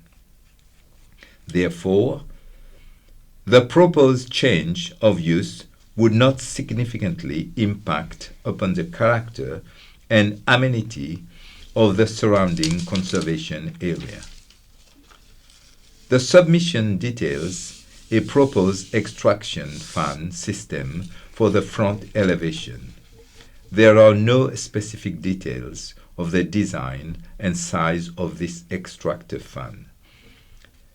Therefore, a condition is considered necessary to request further details of the extraction fan system to assess the resultant visual amenity of the fan on the front elevation. Other conditions attached to the council proposal include development beginning within 3 years, complying with the submitted ground floor plan and business opening hours between 8 a.m. and 8 p.m. from Monday to Sunday, including bank holidays. One neighbor at 9A High Street objected to the proposal. Paul Fryatt said, "There will definitely be an increase in the noise levels from vehicles parking, doors opening and closing, voices, conversation levels inside and outside the building. The possibility of vibration from the washing machines and dryers, fumes and moisture content from the proposed vent would be sure to rise up to the flats above, which are currently occupied, one of which is lived in by us. There are many other residential properties in this area, and to add that amount of noise would be detrimental to many of our mental and emotional well-being." The council said restricted opening hours would prevent any significant harm. Okay. Now we're going to look at days gone by. The county press has been bringing the news to islanders since 1884. We've delved into the archives. 125 years ago, in November 1899, Spanish violinist Sarasate visited the island and performed to packed audiences at Ryde. He plays works by Bach and Chopin, as well as 3 compositions he had written himself, which he dedicated to the Queen Regent of Spain. The Mayoress opened a new pumping engine at Ryde Waterworks, K. Knighton. The new machine could raise 600,000 gallons of water in 10 hours to a static height of 260 feet. Heavy gales wrought damage to the freshwater district. A portion of a house in Colwell Bay, occupied by Mrs. Janes, was blown down, while heavy seas caused havoc in the bay. 100 years ago, in November 1924, an empty motor coach crashed through the principal window of Messrs. Purnell and Purnell's premises, High Street Ryde. The vehicle, which belonged to Mr. Cooper of Brightstone, had been left unattended for a few minutes when it began to roll backwards towards the window. It was the second time the window had been broken. Last time the vibration of heavy vehicles passing had been the cause. An inquest was held into the death of farm labourer Frank Newberry, 70, after his body was found near the railway line at Chillingworth, near Haven Street. He had left the Lake Huron pub to walk home, and his body was found the following morning near a railway bridge known as Cattle Lurch. It was ascertained that he had fallen from the 13-foot bridge onto the cattle track below. 75 years ago, in November 1949, clothing and footwear and haberdashery were destroyed by a fire at Messrs. Holdaway and Son, High Street, Wroxall. Firefighters prevented the blaze from spreading to living quarters, but £2,000 worth of stock, including a newly arrived Christmas consignment, was destroyed. Southern Vectis was given permission to use double-decker buses on the Undercliff Road between Ventnor and Knighton. Some trees needed to be felled, and this caused a storm of protest from environmentalists. 50 years ago, in November 1974, 4 coins that had not seen the light of day for over 100 years were discovered at Yarmouth Church of England Primary School. The silver coins, which were in excellent condition, were found by workmen Brian Lowe and Chris Hall during remodeling work at the school. Island farmers, angry over the collapse in beef prices, called for the resignation of the Minister of Agriculture, Fred Pearl. Some members of the Island branch of the National Farmers Union said that they believed Mr. Pearl had encouraged more farmers to produce beef, and overproduction had reduced prices to the consumer.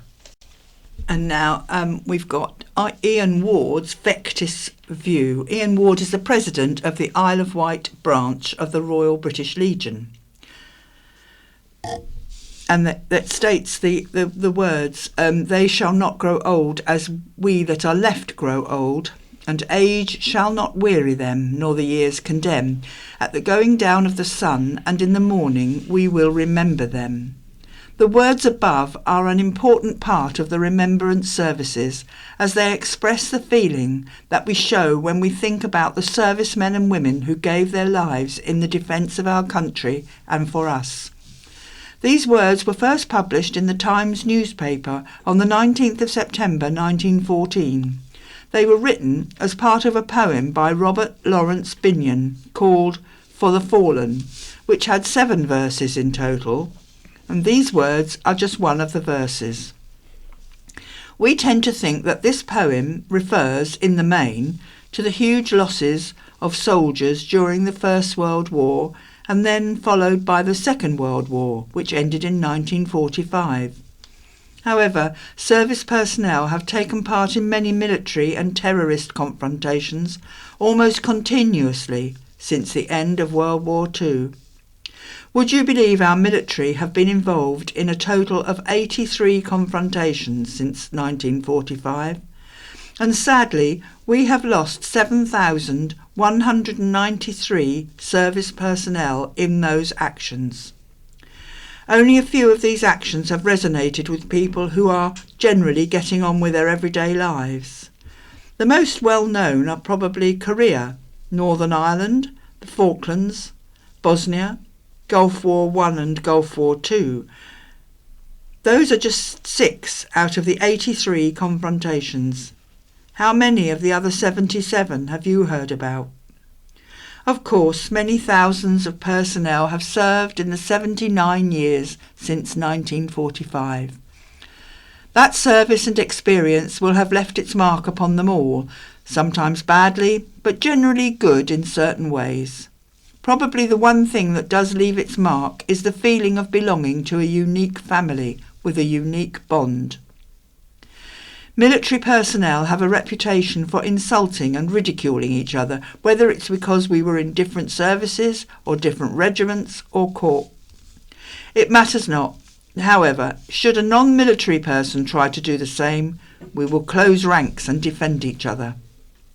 Also, we will readily socialise with each other and do our best to help those who need it.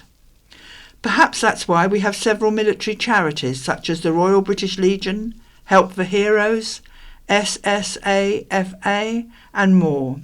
The island's youth have traditionally readily enlisted as they see it a good basis for having a good career, learning a trade, having opportunities to travel around the world and enjoy experiences they are unlikely to have otherwise. During my career, I have met with islanders in Germany, Kenya and Canada.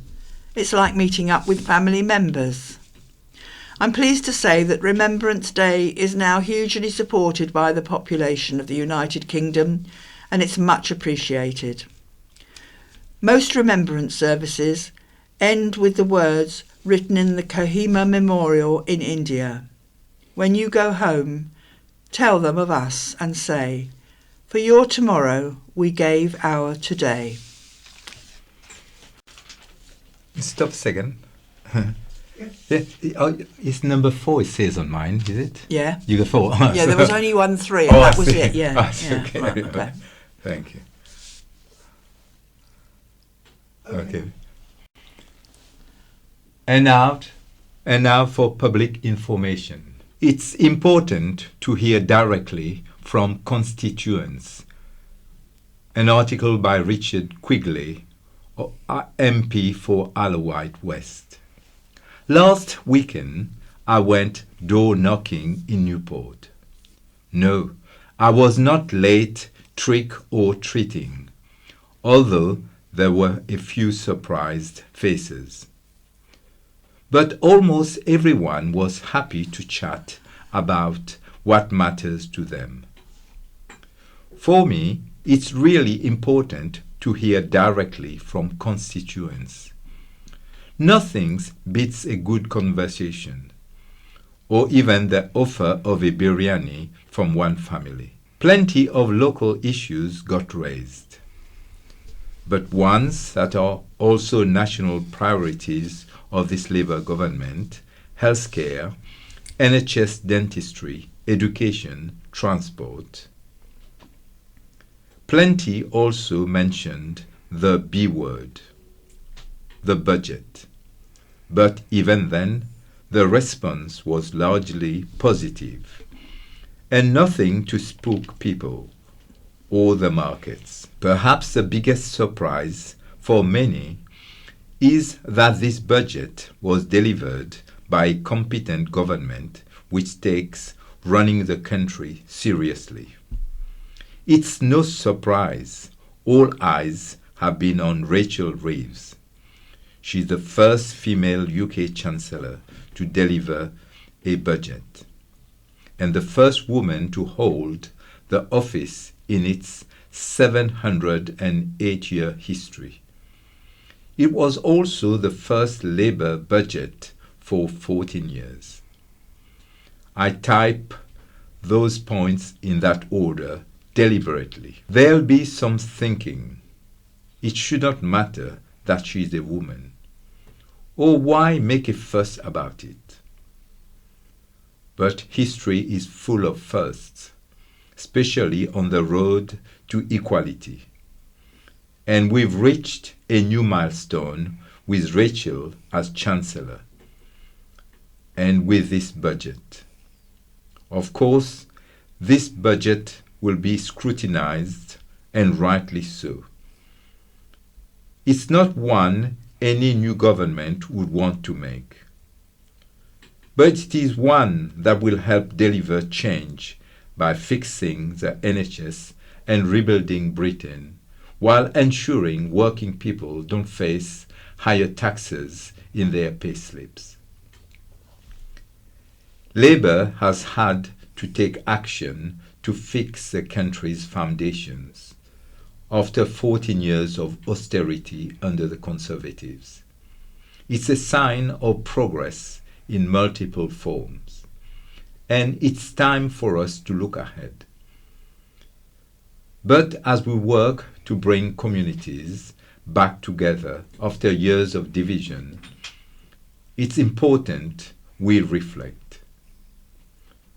I recently visited the Defence Academy in Stevenham as part of the Armed Forces Parliamentary Scheme.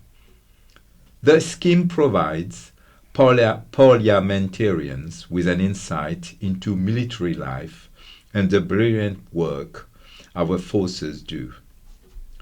The Royal British Legion also works year-round to champion the interests of serving and ex-serving personnel. And many of you will be wearing a poppy to show your support. I placed a cross on behalf of the Alouette West in the constituency garden of Remembrance. Politics aside, take a minute to remember those who gave their today for our tomorrow. Preventing crime before it happens. And this is by Superintendent Rob Mitchell from Hampshire and Isle of Wight Constabulary. A key role of the police is to prevent crime before it happens, and one tactic is the use of stop and search under the Police and Criminal Evidence Act 1984. That particular Act of Parliament also sets out how those powers are used in order to ensure fairness and accountability to the public for what is, after all, an intrusion into a person's civil liberties. Stop and search allows officers to detain a person without arresting them in the minimal time required to allay or confirm suspicions around a criminal offence. The effective use of stop and search helps us to tackle crime and antisocial behaviour and prevent more serious crime from occurring. It can be instigated by officers observing activity in public places or can be intelligence-led. The three most common reasons for searching a person on the Isle of Wight is for drugs, weapons including knives, and stolen property. Every 3 months, district police commanders produce a report for public awareness, setting out the numbers of searches carried out and the proportion that resulted in arrests or positive outcomes such as items being located. To ensure we're transparent, an independent advisory group, the IAG, who are public volunteers, scrutinise our records and cross-references reports and body-worn video of search encounters to check for fairness, conduct and proportionality. For further transparency, we produce a demographic breakdown to highlight ages, sex and ethnicity of those searched or stopped by police. These are a breakdown of all persons searched and compared with raw census data for island residents. This includes everyone from young children to the very elderly. In reality, the majority of those that are stopped and searched will be teenagers, up to those aged in their 30s. Our last quarter report noted that there was a disproportionality in that a black person is 1.9 times more likely to be searched than a white person on the island. Whilst this may well cause some concern, the reality is that out of the 185 people stopped and searched that quarter, only one of those stops actually related to a black person. That search was scrutinised by our IAG and found to be proportionate and lawful in nature. Our IAG is crucial in helping us bring non-policing perspectives into our organisation and ensures that we are continually seeking improvements in how we interact and serve the public. If you want to become part of our IAG, visit hampshire.police.uk. This is a letter section. Consider what migrants bring. A letter from Alan Marriott of Carisbrooke. In the somewhat febrile atmosphere of the US elections and the coronation of the latest incumbent as leader of the Tory party, the word immigrant is being tossed around as one of the worst possible insults. But let's stop for a minute to consider what migrants bring to this country.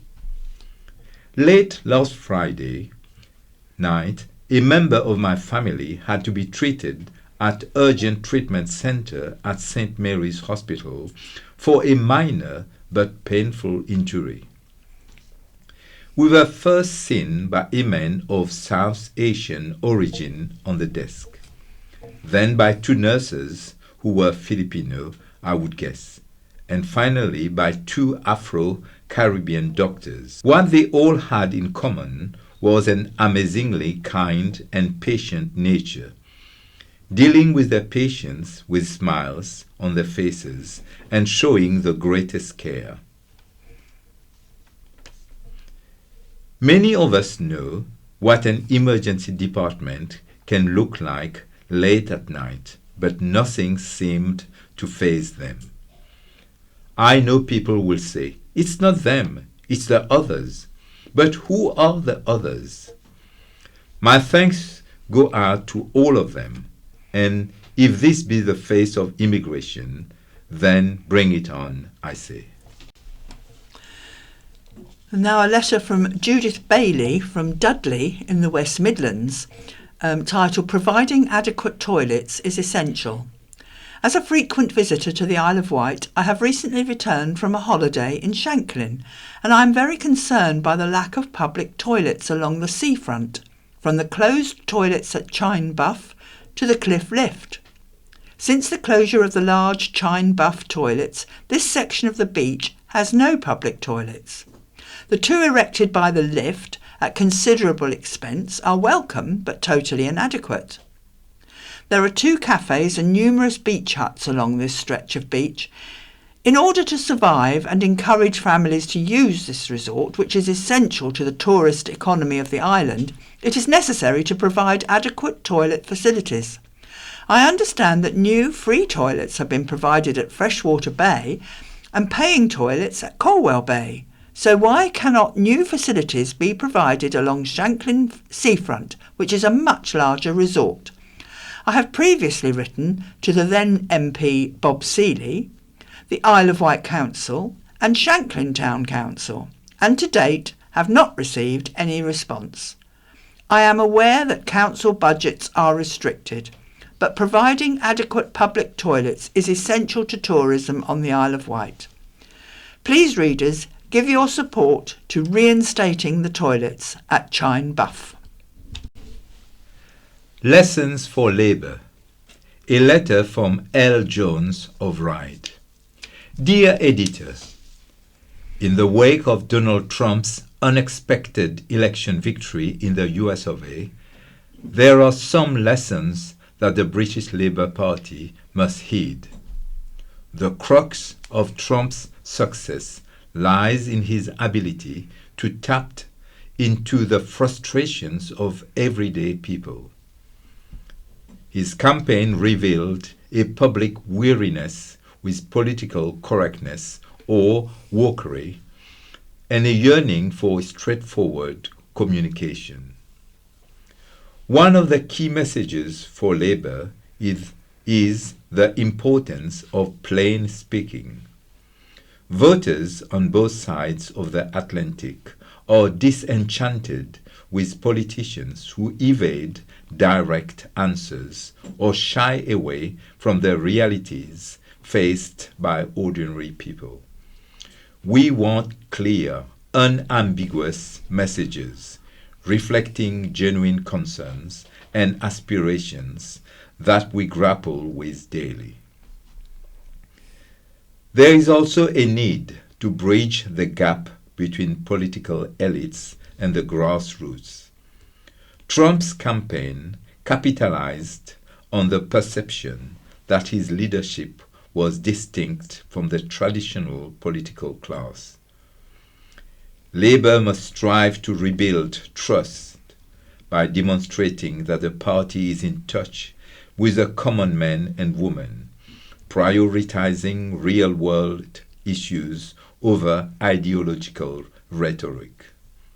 Lastly, Labour should refocus on the economic concerns that affect us all, offering genuine solutions to improve living standards.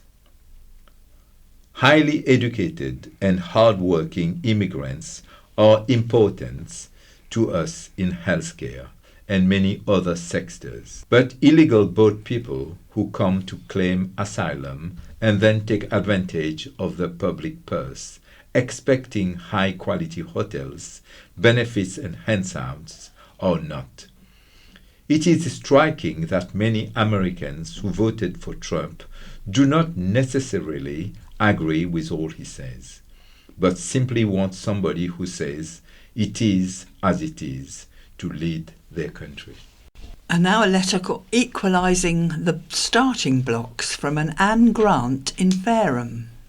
Islanders may not have noticed that by-elections have taken place across the mainland to replace councillors who stood down after being elected as MPs. Joe Robertson and Richard Quigley jointly decided to continue to serve on the Isle of Wight Council until next May to save the council the cost of staging by-elections. Would both MPs now consider jointly lobbying the government to revoke the councillor candidate subscriber rule brought in as an emergency measure during the COVID pandemic? The old rule requirement for a candidate to get their name on the ballot was to have the backing of 10 named subscribers, a proposer and 9 seconders. That changed during the pandemic to proposer and 2 seconders. It could be argued this set a low bar. Cancellation of this COVID hangover is overdue. If a candidate can't muster 10 backers, are they worthy of standing for election and asking for your vote? An extra new rule could be to standardise local and general election candidate deposits. For MP elections, a £500 deposit is forfeited by candidates who fail to get more than 5% of votes cast. Why doesn't that apply to council elections? Another new rule is needed, as recently identified on the Isle of Wight. To the dismay of many, an Isle of Wight councillor wanted to continue serving from his prison cell. Conviction of a crime didn't immediately trigger a by-election. It wasn't possible for constituents to demand a recall petition. Surely it is time to end this undemocratic situation. Change the rules to try to restore at least a modicum of public trust in the political system. Here is an opportunity for the 2 island MPs to lead the way on behalf of the country. Work together to press the government for a simple 3-point change. 10 backers, £500 deposit. Instant by-election invoked following a court conviction. Dare we hope it can be achieved ahead of May 2025 local elections. That's the end of the local news. Goodbye from Gerard. And goodbye from Lynn. The BBC In Touch programme follows, and the scaffolding news follows that. Hello. Later today, the online forms that can't be filled in if you're visually impaired, and the dogs that won't come back when you call them. Both questions from you, which we've been trying to get answers to. But first, the budget. New Chancellor of the Exchequer, Rachel Reeves, has made it very clear there are areas where she intends to save money, and one of those is the Welfare Benefits Bill.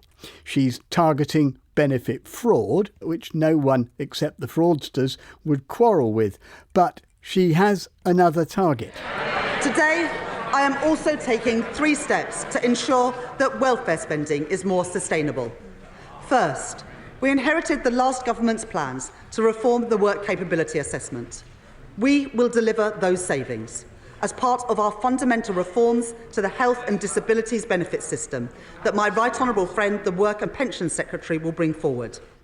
Work capability assessments were introduced originally by the previous Labour government and were designed to place a time limit on how long people could claim the higher employment and support allowance unless the assessment showed that they really needed it. It's always been controversial, some people claiming that it put unfair pressure on disabled people to get jobs which weren't really open to them.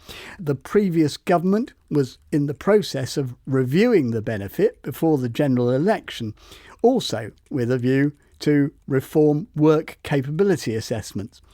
Richard Kramer, Chief Executive of Sense, a charity which represents people with complex disabilities, including people with the dual disabilities of deafness and blindness, was quick to react. He said the government's decision is deeply disturbing for disabled people. They've chosen, he said, to continue the previous government's harmful plans to reduce access to benefits. And this risks undermining the well-being of disabled people. Well, Richard Kramer joins me. Richard, it's a very strong reaction, and it's not as if the government is introducing something new, is it? I mean, these assessments have been in place for over 15 years. Yes, this budget has caused a huge amount of anxiety for disabled people, many who rely on benefits to survive and are anxious about the future. And this is because the government have committed to cut the welfare bill by £3 billion, but without properly sharing the detail how they'll do that. Just to get some of the details sorted out, can you just explain how these assessments work and what effect they have on your benefits if the decision is that you do have some capacity to work with the right level of support? So work capability assessment determines whether a person's disability limits their ability to work and therefore their access to universal credit. And the last government's plan was to tighten work capability assessment to save money. And that would mean in 3 years' time, more than 424,000 disabled people who are unable to work will be worse off by more than £400 a month. So that would be a disaster for disabled people. Now, the government says, well, we'll get more people into work. But the Office for Budget Responsibility suggests that at most, by making these changes, only 15,000 more people will get into work out of the 424,000. So most people will be worse off. At the same time, the government is saying, well, we're going to do these cuts, but we're going to look at reforming the system properly. And when we want to do that in conjunction with disabled people. But we're saying, actually, you should do that first before making a hasty decision to look at savings, which could come with huge costs for people down the line. We'll come back to the issue of getting more people into work. But can I just put this point to you? Programmes like ours and organisations like yours are keen to stress the capabilities of disabled people, including the capability to work. Aren't governments entitled to establish whether someone is able to work rather than see them having to be permanently reliant on benefits? Oh, yeah. I mean, first of all, we need to celebrate the fact that benefits are really helpful in helping people lead more independent, meaningful lives. And of course, the benefit system is not perfect, but it's a real mark of a civilized society that there is support for people who can't work or who face additional financial pressures because they're disabled. And government is right to reduce the barriers to work. And that needs to be accompanied by real efforts to address employers' attitudes towards disability, to support people to make reasonable adjustments in the workplace, and to help support people in work and remain in work. So that's all really, really positive. Unfortunately, too many people experience barriers into work. Just to take one example, if a visually impaired person goes to the job centre, they can't get accessible support from job centre staff because the assistive technology is not there. And you would think by now that every job centre would have screen readers, magnification software, refreshable braille display and headphones, but they don't. So at the very first hurdle, disabled people can't get the support in job centres, never mind the support in work. And that's why Sense and other charities are calling for additional funding for assistive technology. You raised the issue of barriers. I mean, there are some direct employer attitudes, which a recent report from the all-party parliamentary group on eye health and visual impairment has shown. Continuing large numbers of employers unwilling to take disabled people on. Almost half of them don't have accessible recruitment methods, and a quarter said that they wouldn't consider having special adaptations for blind people. I mean, these issues of the barriers, that's something that the government does have to consider, doesn't it, and deal with if it wants to get more people into work. It does need to be addressed, but I think that's more a case of disability charities working alongside employers so that employers have a better understanding and are supported in the workplace, rather than the attitude of saying employers getting it wrong, they're discriminatory, they're failing. We need to support employers to make those reasonable adjustments in the workplace. But also we need to reform the benefit system. And that has an impact on employers, because if we take the experience of the NHS, they've introduced an accessible information standard which sets out best practice for communicating with disabled patients.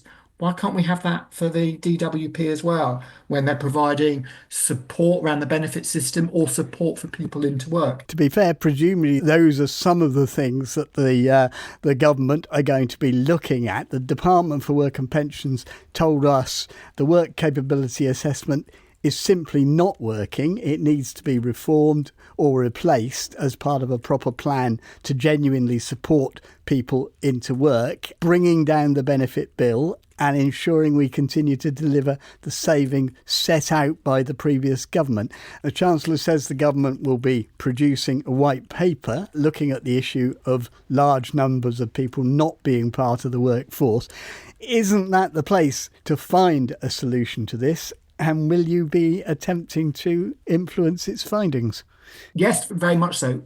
The starting point is that we want a fairer benefit system, and a fairer benefit system needs to be co-produced with disabled people, including those with visual impairments. The second thing is, how can we have a benefit system that's more accessible, easier to navigate, and how can we work with organisations like Sense to develop and invest in bespoke employment support that gets people into work? And they should be the starting point for discussions in the new year, and certainly Sense will be taking part. Well, the government, they tell us they'll be introducing these reforms in early 2025, so we shall see. Richard Kramer, thank you very much. Now to some of your questions which have come in over the past few weeks and which we've been trying to get answers to. The new government is certainly trying to convince us that it genuinely wants to know what we think of some of its policies. For example, its strategy on the future of the NHS. The problem is, we're also hearing from several visually impaired people that they want to contribute to that, but are finding the website inaccessible. Margaret Deans, for example, who has been a nurse for many years and is now a patient. I couldn't log in because I couldn't expand the text big enough to be able to type my email address into. So then I went through the NHS app, thought I might get in that way, and I did get into it. But again, once I got to the first question, I couldn't expand the text. And I do a lot of these type of surveys because I'm very interested in sharing my experience, etc. Normally, you can just expand the text, then you can see what you're talking about, and away you go. I've messaged Eyesight Cornwall. I'm a volunteer at Eyesight Cornwall, and I know them all there. I asked them to help, and they went off and did some research. They haven't come back with any answers yet. I emailed West Streeting. I've had an acknowledgement of my email, but not a reply. And I sent a message to In Touch because I thought you might be able to help. Well, we too have been trying to get in touch with the Department of Health and Social Care. We've not heard from them. We'd hoped to be able to talk to you about what they said, but we will include the answer if we can get it. Tell me, Margaret, if you were able to give your ideas to the NHS, given that you haven't been able to do it so far, perhaps you'd like to do it via our programme. What would you have said? Well, one of my issues is that I went to the eye clinic last week and they had 9 people not turn up, which they often have people not turn up. 9 was a bit high. And I say, we should do something about it. We should talk to the people to find out what's getting in their way. But I know from sitting in the clinic, talking to people, there's all sorts of things that are barriers to them getting there. Because by definition, most visually impaired people need some help to get there. And I just think if we understood the patients and their problems, we would save wasting several appointments every clinic. And they're very expensive appointments. You're visiting a nurse, a photographer, a consultant, and a specialist nurse who gives you the injection. And presumably the effect of that is to add to waiting lists. Yes, that's the big problem. We have to fight to make sure we get our injections on time, because every week you are late, your vision can diminish. Are you going to give up, or are you going to keep trying to fill this? I don't ever give up. I'm 82 and I've been in the NHS for 40 years. I don't give up. And we also heard this from Mike Foster, who also wanted to contribute to the survey. I got onto change.nhs and there's an opening page and then you have to click a button and nothing happened. I use a assistive technology Supernova, a screen magnifier reader. I'm using a standard Windows 11 PC, the most up-to-date version of Supernova, but I could not get onto the NHS site. Any indication of why not? No reason at all. So I just jumped up and down and fired off emails to my MP and every Tom, Dick and Harry in government around, and lo and behold, within 36 hours, I could get on. So you got a response and you got on. What actually was it that you most wanted to say to this survey? Well, basically, my concerns are about access and privacy. The main access one is patient notification of outpatient appointments, because they're only doing that by phone. And I'm one of the 4 out of 10 pensioners who doesn't use apps on a mobile phone. Obviously, phones are a major part of most people's life, but they need to communicate via email. Well, since talking to Margaret and Mike, it seems that although Margaret has still heard nothing back, it looks as if our intervention has borne some fruit. The Department of Health and Social Care now say that since last Friday, we have created a dedicated accessibility page at change.nhs.uk that has a range of formats so that everyone can take part, including a link to content that is fully readable for people using assistive technology. After listening to the community, the majority of digital accessibility issues have now been resolved, and we are working to resolve any remaining issues as a matter of urgency so that content is fully readable with assistive technology on the Change NHS platform. They also told us that people can now submit their responses to the survey via email and by post. All this information can be found on their website. That's change.nhs.uk. Now, we've had this reaction provoked by guide dog owner Will Tom's experience when trying to give his dog some free running time. His recall, so when we're going free running, and I whistle or call him back, is really not good. And he gets extremely distracted by other dogs with balls. When I first had him, there was a lot of times when he wouldn't come back. And if I was on my own in a giant field, it was really concerning and not safe. I was horrified when it was stated on your programme that guide dog users were needing a sighted dog walker to get their dog back whilst the dog is on a free run. The fundamental of guide dog training is recall, simple and the most important. I find it incredible that this isn't dealt with in a proper professional manner before the guide dog is sent off to its owner. Well, that email from an incredulous Liz Wood. Well, it's certainly not unusual to see pet dogs unresponsive to requests to come back from their owners, but surely it is a basic requirement for a guide dog. Peter Osborne is Guide Dog's Deputy Chief Executive. Isn't Liz Wood right, Pete? That's the first thing you'd expect from your guide dog. Recall is a really important part of what we're doing with our dogs. However, the environment gets ever more distracting for them. So when they're off and about and having a nice bit of free exercise, there's so many distractions for them to focus on. It might be under the dog's toys. It could be all sorts of interesting smells.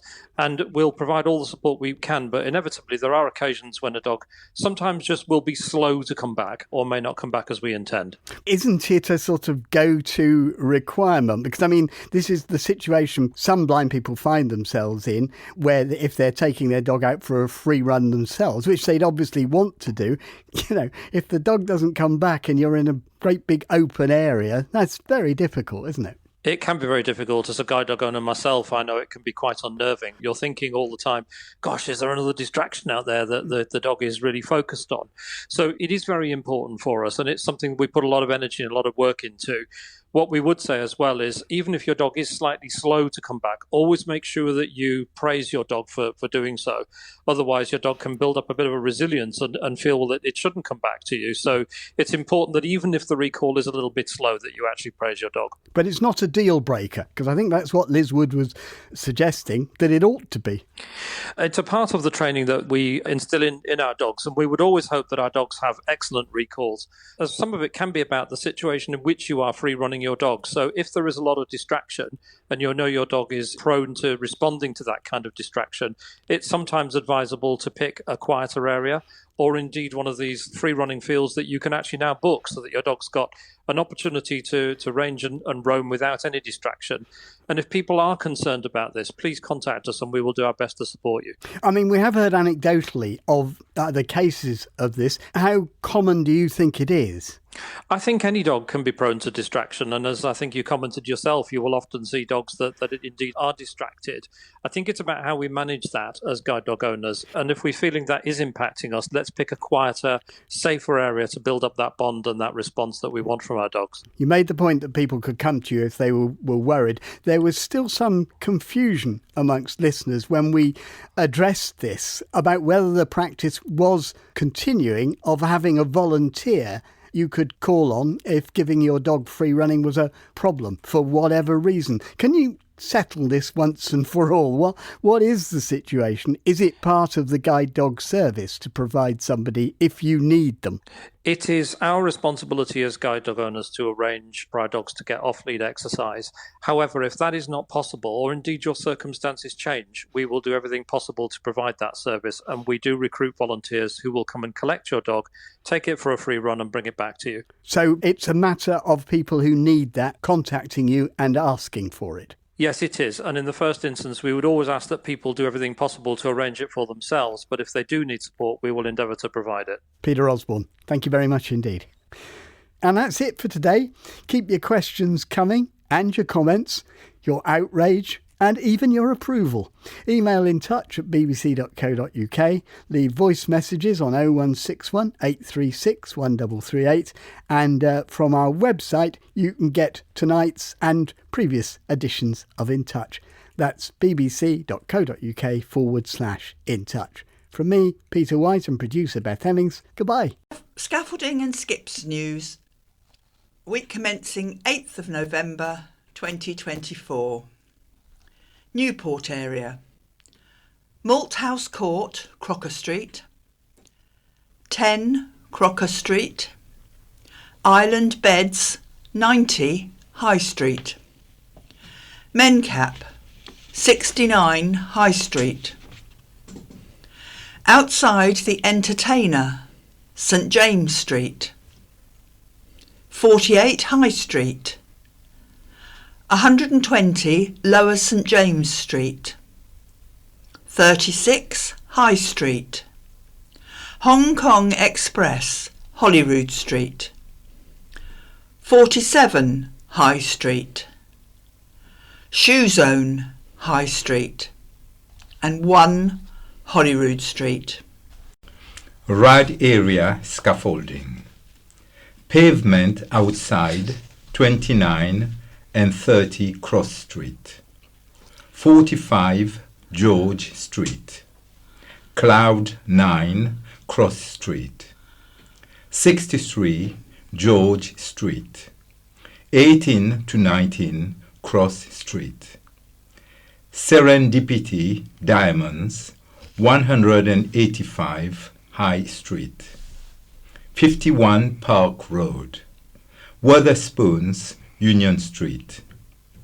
Creep Lovers, 21 High Street. Evolution Gym, Ride.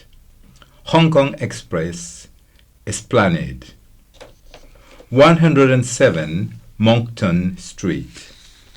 29 St. John's Road. Solent Inn, Moncton Street. 1 Fallen Road, Bembridge. Ride area skips. 39 Princess Street. The Lodge, Ferry Road, Seaview. Shanklin area, 47 Regent Street. 7 Esplanade. Pencil Cottage, 2 Church Street. 112 Regent Street. Cows area. 72 D High Street. 73 High Street. Moira House, Sun Hill. Sandown area, 3 Pier Street. And Ventnor area, the Mandarin Chinese, 92 High Street. And the Cider Barn, God's Hill. And finally, Totland area skips. Flaxton Cottage, Western Lane.